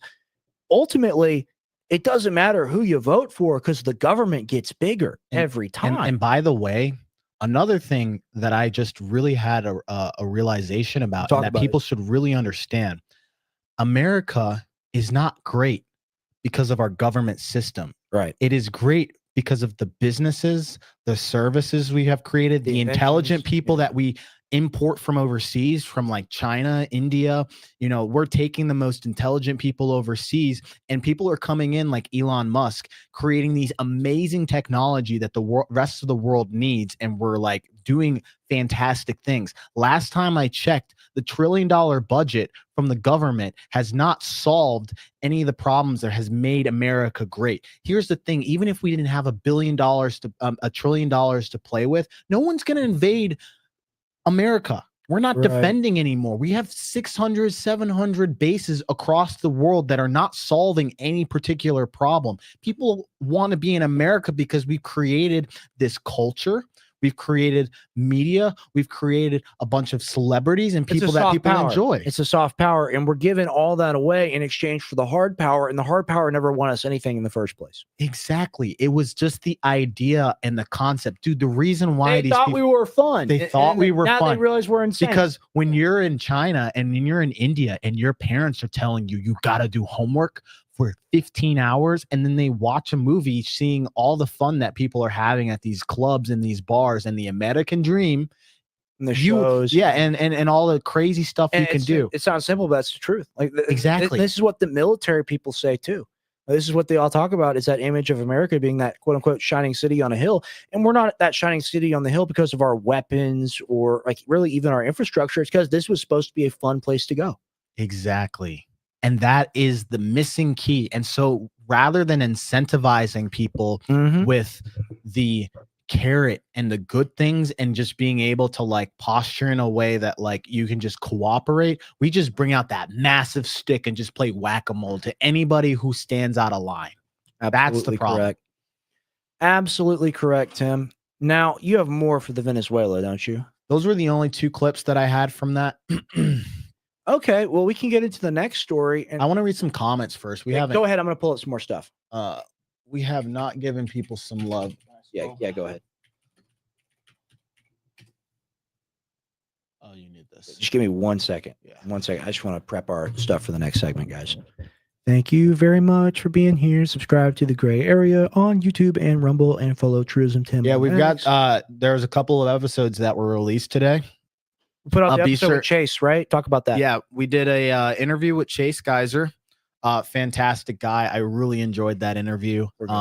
He's a fantastic dude, and he's basically changed InfoWars for the better. Right. And there's a lot of stuff in there that people don't know about the inner workings of InfoWars that he gives, as well as like the who law Chase Geyser is as well. Huh? Who Chase Oh, Geyser yeah. is, And Chase is one of the he came in as a new guy 2 years ago, and he basically runs a lot of these things in the background. He's partly like he runs the show and he's like an anchor himself, but like he actually does a lot of things in the background by creating like, you know, the technology, new AI ideas, content. the AI content, the Alex Jones store. That was something that he came up with.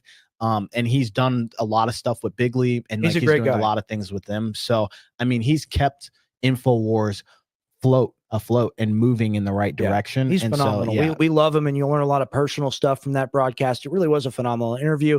You know, we're trying to do more interviews with people. We're going to work out how to do call-ins to the show. And I know I've gotten a lot of DMs. Tim's gotten a lot of DMs. We're trying to go through them all. We're trying to figure out the best way to do things. Keep in mind, Gray Area is still in its infancy, and we really appreciate every viewer we have with us. It's why we just read your comments instead of asking super Yeah, chat. we don't have the InfoWars set up where we've got like AV guys like all over. Yeah, it's just us. It's us, Right. you know, and this is like the grassroots stuff. I still enjoy doing it this way and just figuring it out. But eventually, as this operation grows and with you guys, we'll have a lot of these things more streamlined. But the calling is something that's important to us, because I would love to hear the voices of the people that give us support. We're gonna figure that out over these next couple of weeks. Really quick, I see a comment from Samantha. Rex, what do you remember about Bill Gates' appeal stuff that covers fruits? Yeah, a lot of the stuff that you see that's organic, specifically apples, it's not safe. It's also covered in kind of a So biological organics mixture. is just a fraud I too. mean, you're all screwed, basically. Oh my God, I can't eat anything. They got to preserve it. You understand? Can't drink bottled water. Can't drink tap water. Well, that's why you ever notice you can drink a Gatorade after it's like 2 days old and it's been sitting out. It's because you got citric acid in it, and the way they get the citric acid is not from a citrus like you think from the name. They have black mold in giant vats that makes it. That's And they disgusting. go, "Oh, we filter out all the toxins. It's fine." Is that true? Yeah, that is true. I'm so sad. Right? I can't win. JFK, Honey Badger said JFK was friendly with Russia. Look at his speech where he's telling us to try to put ourselves in their shoes back in June of 62. I think at a college speech, maybe 63. I'm not sure quite on it. But definitely June, and he's talking about Russia. We'll watch that. Yeah, We we'll have should to do a look- JFK episode. That That's a will- phenomenal topic. That is a good Honey topic. Badger always with the phenomenal topics. He is. He's on a roll. Did you guys hear about the Chiquita Banana Company shutdown? That leaves Dole, right? I haven't heard about Did we that. force a foreign banana company out? I could see that because Dole is an Probably. American one that goes around. I've heard rumors that the reason why the Palisades burned was because the oil reserve was underground. Well, I guess we'll see. I've been It's looking real at estate. Ron. They arrested somebody who They did. that was the one that started it. Apparently, with the story with that, not to get away from the main point, the Palisades started because this guy had been watching a bunch of content on burning. He was just an angry individual. Pyromaniac. Yeah, he was insane. And essentially one day he went out to the Palisades, and I think he started that fire out of like some fit of rage. But months before that, he had been watching content, And he had writing AI generated a thing of pictures, the, yeah, images of it burning. So that was something that they said that they found. I'm not happy about a Venezuela war. I'm not either, man. None of us are. Yeah, I've seen the Anti-Hero podcast, Tony Badger. I know what you're talking about. Let's see what else. Some Delta guy fixing to get rich off that bounty on Maduro. Absolutely. That's why I put it up there. Like, we're $50 million. Like, we're just going to start sending our like elite goons in to like murder. Well, he gave permission for the CIA, openly gave permission to the CIA to be able to start operations in there. Isn't that nice? Isn't that a nice thing to do? CIA. My entire city council and mayor were replaced last month. I am hopeful things in my area were better with new management. Where are you from? I think Samantha was the one that was talking about New York City. Was in Maybe New York. I think it was someone. It might be somebody else. I might be. We'll mistaken scroll on up. We'll that. see it. Speaking of suits, I don't want to beat up on the guy as an American hero, but did you see Ivan Ranklin's suit when he confronted John Bolton? I like Ivan Ranklin a lot. The arms are way too long. He needs to get to a tailor. Look, we can all do better about our clothes for sure. We could. Sugar in the tank. Gay Mafia runs it all. Base memes, news and music. Oh, thank you for reposting the stream. Repost the stream. We really appreciate it. Yeah, we would Just appreciate one click, that. guys. Really appreciate that. If you do it, we love you forever. That CNN guy looks unemployed in that outfit. Look, it's just like you got like $100. You go to Men's Warehouse. That's what the outfit they give you. Okay, so I think we're caught up with you guys. All right, let's get into this next. We might have a few new comments. You might want to scroll down. Scroll down. Thank you, my boys. As I've said before, JFK is my favorite president. Mine too. He's really legit. That's why they killed him. Why they killed him? And he's cut down before he had a chance to change the world. Yep. Chase You hear is about- a real one. You hear about Consumer Reports protein has lead in it? No, but I believe it. A lot of these protein manufacturers, especially ones in China, I mean, you're talking about giant industrial vats and, they're mixing all kinds of things in there. Ultimately, with quality control, here's the problem. The bigger your batch size and the more raw material you have to mix or extract, the more error rate there is. And honestly, the more contaminants you can get. That's why it's better to work with smaller manufacturers like we do. Yep. Chase is a cool dude. Yes, he is. Thank you, Wars of the Info. Wars of the Info, another incredible guy. I was watching the Gray Area #9 with Chase, and I saw this live, so I had to get. Thank you, Ron. Thank you, Ron. This is Really the stuff we appreciate love. that. This is what drives us. Really appreciate that. Chase is a cool dude. Yes, he is. Yes, he is. Thank you for like and comment, please. We really appreciate it, guys. Seriously, like, we need the help. We love the help. And we're here to help y'all. And we're going to do topics like we do a lot of topics that Honey Badger brings up because he brings up great points. Right. So- and then everybody commented the other day on World War II. I've been doing a little We do that research. Sunday. We're going to be doing that on Sunday. I'm going to spend a lot of tomorrow also doing like some deep We're going to diving. have Matt Baker on as well on Sunday. That's going to be a big stream. Hopefully, like, I'm going to try to convince Tim. I think Tim's already down for it. We're going to do like a 3-hour on Sunday. I'm down. I love being here, man. Yeah, it's going to be great. We'll go longer today, too. This will be a longer stream as well, but not 3-hour. The administration is a complete joke. Yes, it's not even funny anymore. Like, at least with Biden was like stroking out and like couldn't talk and like looked like he belonged in like hospice. Like, at least with that, you're like, okay, like America's cooked, but it's just kind of like, going out like an old dog dying behind a dumpster. I actually have a funny story about Biden. So I'm close with the people that were like work with Air Force One and are in charge of like supplying it and bringing the stairs there. Okay. There was one time, and they caught this on video, where he like falls either up the stairs or down He's the going stairs. up, but he falls. He falls. Okay, they were there watching that. I heard that, like, we were all talking. I can't tell you guys who these people are, but they said after that event where he fell up the stairs and it was like all over the news, they had them go and replace the stairs and the carpet. They're like, oh, the carpet must be bad. Like, obviously, like, there's something wrong. There's no way he could do this. Like, it was just a big delusion to just basically say, like, no, dude, the guy, he's lost his marbles. But they spent the money of like tens of thousands of dollars to replace the carpet when Isn't clearly that- it isn't wasn't that the America carpet. for you. Instead of saying we have a real problem, we should go, we invent a fake problem, and that's why we had the issue. Yep.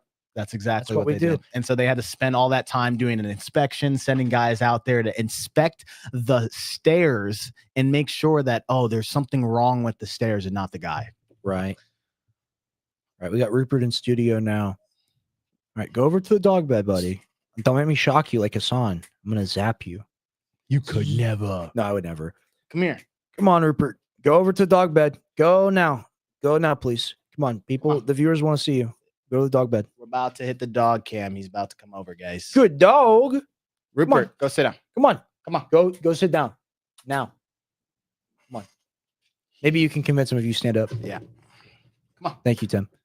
Come on. Come on. Come on. Go over there. Go over there. Come on. Come on. Well, he just wants to stare at me. Come on. Let's go. Please, Mr. Rue.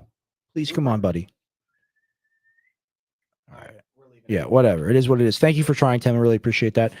We don't shock the dog, ladies and gentlemen. So ultimately, we don't have the creative control over him like Hassan Piker does. We just have to put a camera. We have to put the. Yeah, we other got two camera cameras faces actually. that Shit, way. we could do it.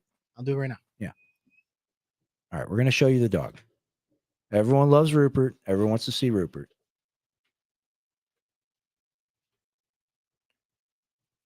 Yeah, RFK Jr. is probably his best appointment, but he's not even like, look at the vaccine stuff, guys. And now he just leaves. All right, we got it? That's the Roo. It's the Roo, ladies and gentlemen. It's the Roo Bear. It's little Mr. Roo. Thank you, Dr. V. Loving this new show. You guys make a great team. Zap Hassan. My boy Rupert. Yeah, Rupert's in chat. R for Rupert's in chat. Thank you for reposting the stream, guys. Really appreciate you when you do that. Easy yawning, guys. All right, so let's get into the next topic, actually. Let's go ahead and get into the next topic. Yeah. Let's talk about George Santos. So you're not familiar with George Santos. George Santos was a Republican congressman, kind of part of that new right, kind of like Matt Gaetz type of figure, but he gets popped on campaign finance violation. Let's go ahead and look at what they got him on. All right. Ex-Congressman George Santos sentenced to 87 months in prison for wire fraud and aggravated identity theft. Former Congressman George Anthony Santos was sentenced today by the United States District Judge Joanna Siebert at the federal courthouse in Central Ellipse to 87 months in prison for committing wire fraud and aggravated identity theft. As part of the sentence, Santos is ordered to pay restitution to his victims in the amount of like $300,000 and $205,000 forfeiture. He pleaded guilty in 2004. Today, George Santos was finally held accountable for the mountain of lies, theft, and fraud he perpetrated. For the defendant, it was Judgment Day, and for his many victims, including campaign donors, blah, blah, blah, blah, it was justice. To Mr. Santos and other dishonest individuals of that ilk who lie, steal identities, and commit frauds. How do you steal identity? How do you probably just impersonating?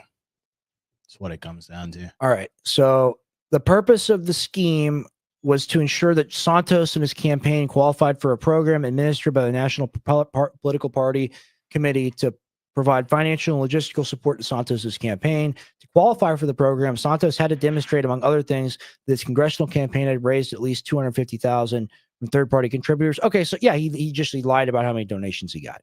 And a lot of them do that. He Oh, must have. dude, He must have they pissed. all do He this. must have pissed somebody off. That's Right. what They this is all coming from. all do this. They all lie. And ultimately, I believe the sentence was excessive. We can get it more into the story in the future. This isn't the story today. We're not litigating what he did necessarily. He got the pardon, or not the pardon. He got his sentence commuted. Oh, really? That's right. Trump commutes George Santos's 7-year fraud sentence for immediate release. President Donald Trump commuted the 7-year prison sentence of former U.S. Representative George Santos on Friday, arguing his immediate release after he served only months for wire fraud and aggravated identity theft convictions. Trump justified the action in a True Social post as correcting a politically motivated prosecution, highlighting Santos's Republican loyalty while contrasting it with unpunished Democratic actions. The commutation for the 10th for a GOP congressman in Trump's administration drew praise from the Republican allies like Representatives MTG and Lauren Boebert, and condemnation from Democrats, including Adam Kinzinger and Don Beyer, as partisan favoritism. All right. So, dude's clearly guilty. I mean, look at him. Yeah. Yeah. I wouldn't let him watch my kids. Well, he's got the vest. He's given the Mondani smile. That is, yes. it's copy it's a paste. similar look. It's Yeah. copy paste. You know, so he gets a pardon, or not a pardon, but he basically gets released. But you guys can't even get somebody to look into your trial. We're good. We're filming. Go ahead. I'm saying like this guy, probably because he's part of the system, can get out of jail free card essentially. But again, your case doesn't even get Well, I mean, looked at. you see, it's all political, right? At the end crazy. of the day, and all that matters is who's in charge, right? Because the Democrats, look, Biden pardoned Fauci. I mean, I think if you pardon someone, it's because they did something wrong. Right. Right. So he's clearly, but that's the thing. So the people that are clearly guilty of something, maybe it was a little excessive, who knows, right? But clearly guilty means I'll look into that, I'll handle it. Let's take care of that, get it wiped. But people who are innocent in certain aspects, there's no hope for these types of people. God, this is ass backwards. I'm not gonna lie. I'm trying to zoom in, but Twitter's horrible about that. It is pretty bad. You're not gonna get that zoom. All right, so let's go ahead and read the True Social post. George Santos was somewhat of a rogue, but there are many rogues throughout our country that aren't forced to serve 7 years in prison. I started to think about George when the subject of Democrat Senator Richard Denang Dick Blumenthal came up again. As everyone remembers, Denang stated for almost 20 years that he was a proud Vietnam veteran. Yeah, this is some crazy stuff. This is true. This guy's like establishment Democrat. He's huge in the party. Having endured the worst of the war, watching the wounded and dead as he raced up hills and down valleys, blood streaming from his face. He was a great hero. He would leak to any and all who would listen, and then it happened. He was a complete and total fraud. He ran like the Toys for Tots program in the Army. And he was like domestic. He was never over there, but he claimed to be a Vietnam veteran that saw combat. A lot of Oh, okay. Yep. He never went to Vietnam. He never saw Vietnam, and he never experienced the battles there or anywhere else. His war hero status and even minimal service in our military was totally and completely made up. This is far worse than what George Santos did. At least Santos had the courage, conviction, and intelligence to always vote Republican. George has been in solitary confinement for long stretches of time and by all accounts has been horribly mistreated. Therefore, I just signed a commutation releasing George Santos from prison immediately. Good luck, George, and have a great life. What do you think about this? This is the playbook. Right. This guy's Democrat. You can rot in jail.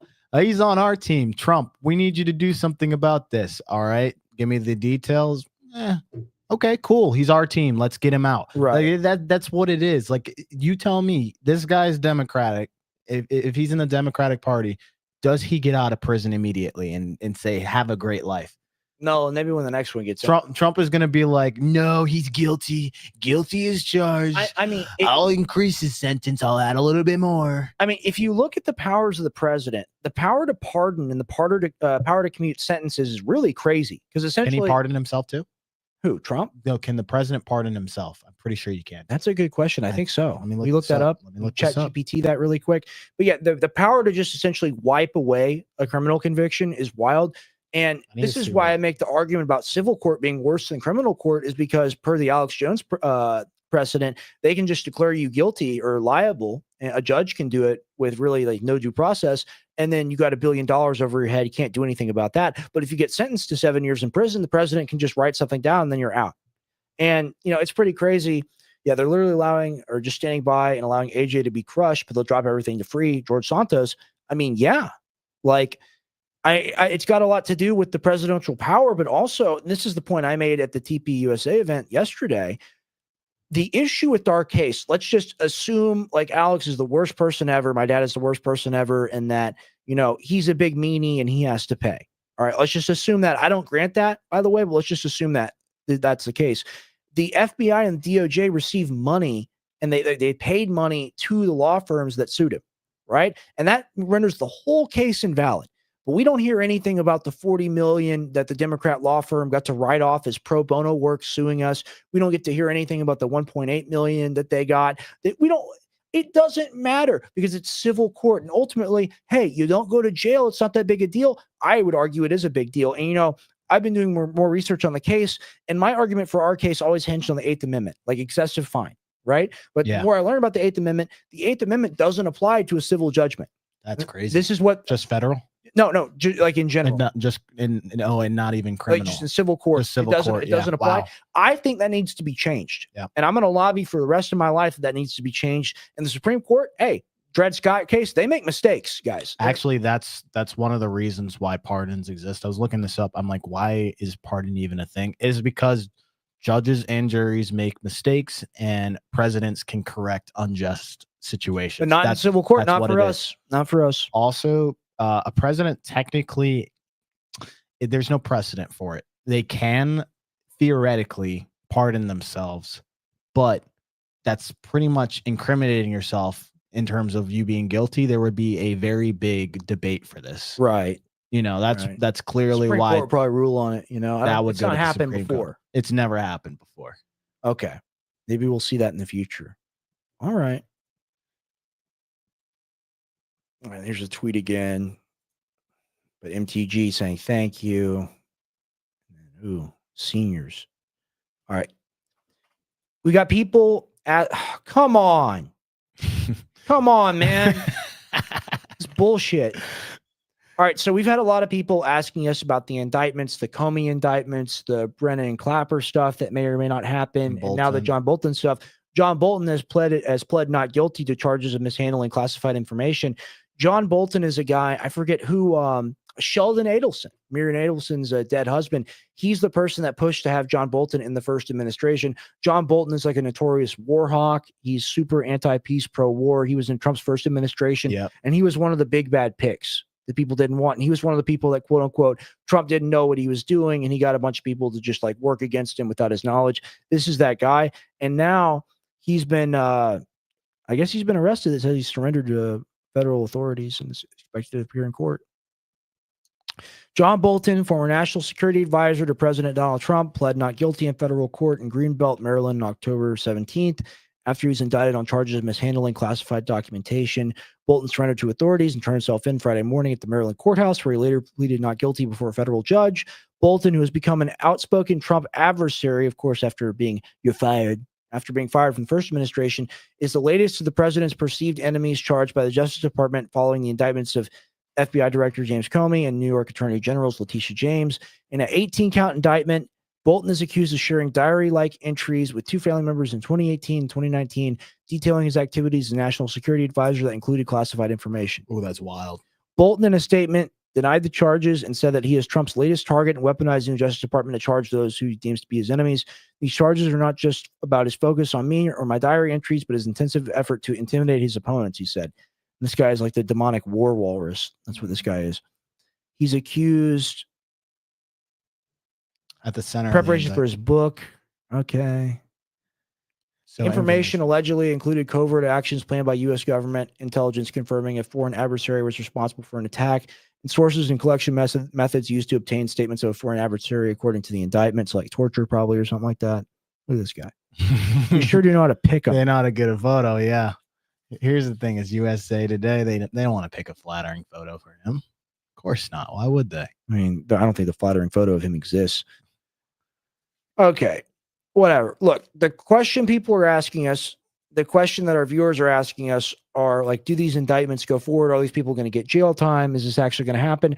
I would say, you know, you look at Comey, you look at Bolton, like these are people that worked against Trump quite actively. I think they're going to jail. I don't think it'll be for a long time. I think it'll be like a proverbial slap on the wrist where they go to Club Fed or something for like a year or two. They are guilty, ultimately, of what they're being charged with. So we'll see what happens. But like, this is just this slop that gets fed to the masses about Trump's fighting against power structure, all these like minor little yeah, figures. but dude, okay. Are we not going to forget that like at Mar-a-Lago, this guy had like boxes stacked high of like nuclear codes and like, I don't think that's true. Not nuclear codes, but classified information when they got raided. Like, I know the lawfare happened. Biden went after him. Here's the thing. All right. The president has ultimate authority, and it's not an authority as to where like he's got to sign something or do something. He can just declare something declassified, and then it's declassified. But he did that after the fact when Can you prove that? And that this is the argument. I know. Why wasn't he? I would put Biden under the same amount of scrutiny in the situation. Well, it's good because Biden's guilty of the same thing as a vice president. He had documents by the Camaro. They all in bed. But here's the thing. I think this is something that other presidents have probably done. They have all probably done something illegal. Like you've jaywalked before, right? Yeah, we're talking about documents here. But I'm saying in general, I think the documents did exist. I think that they probably did have a certain amount of unclassified information that should not have been just out in the bathroom or wherever it was located. I think he's guilty of it, but I don't think that he's the only president to have done that. I think it could just comes down to the power of the office. I think he has the power to have those documents even when he's out of office. No, but like he said that after he changed his narrative probably like 5 or 6 different times. He said at one point he was like, "Oh, the documents, I unclassified them right before I left. There was no proof of that." Then he said something about the fact of like, well, I have executive power to just do this whenever I decide to.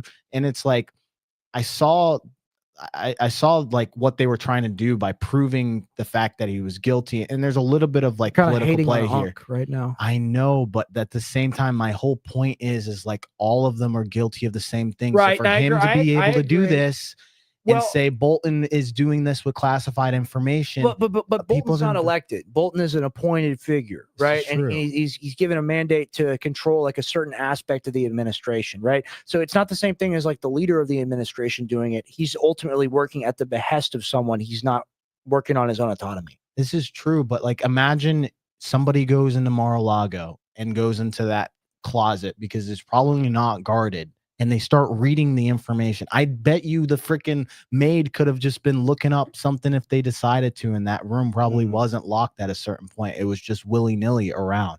I'm just saying, like, there's responsibilities that everybody have and everyone has, and all of these people are making a mess of the system. I think the argument is that Bolton is working against the president or working against the administration in his capacity of doing these things, and that's where the real problem So comes is that in. is it wasn't just maybe I misunderstood it. I thought he was saying in this that he was just giving information to like his family members and explaining situations about things that were classified.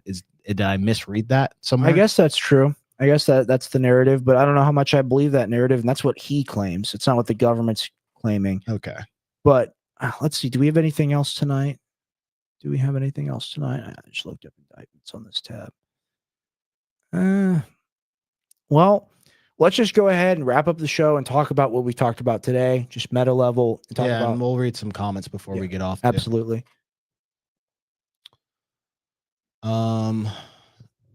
Where are we at?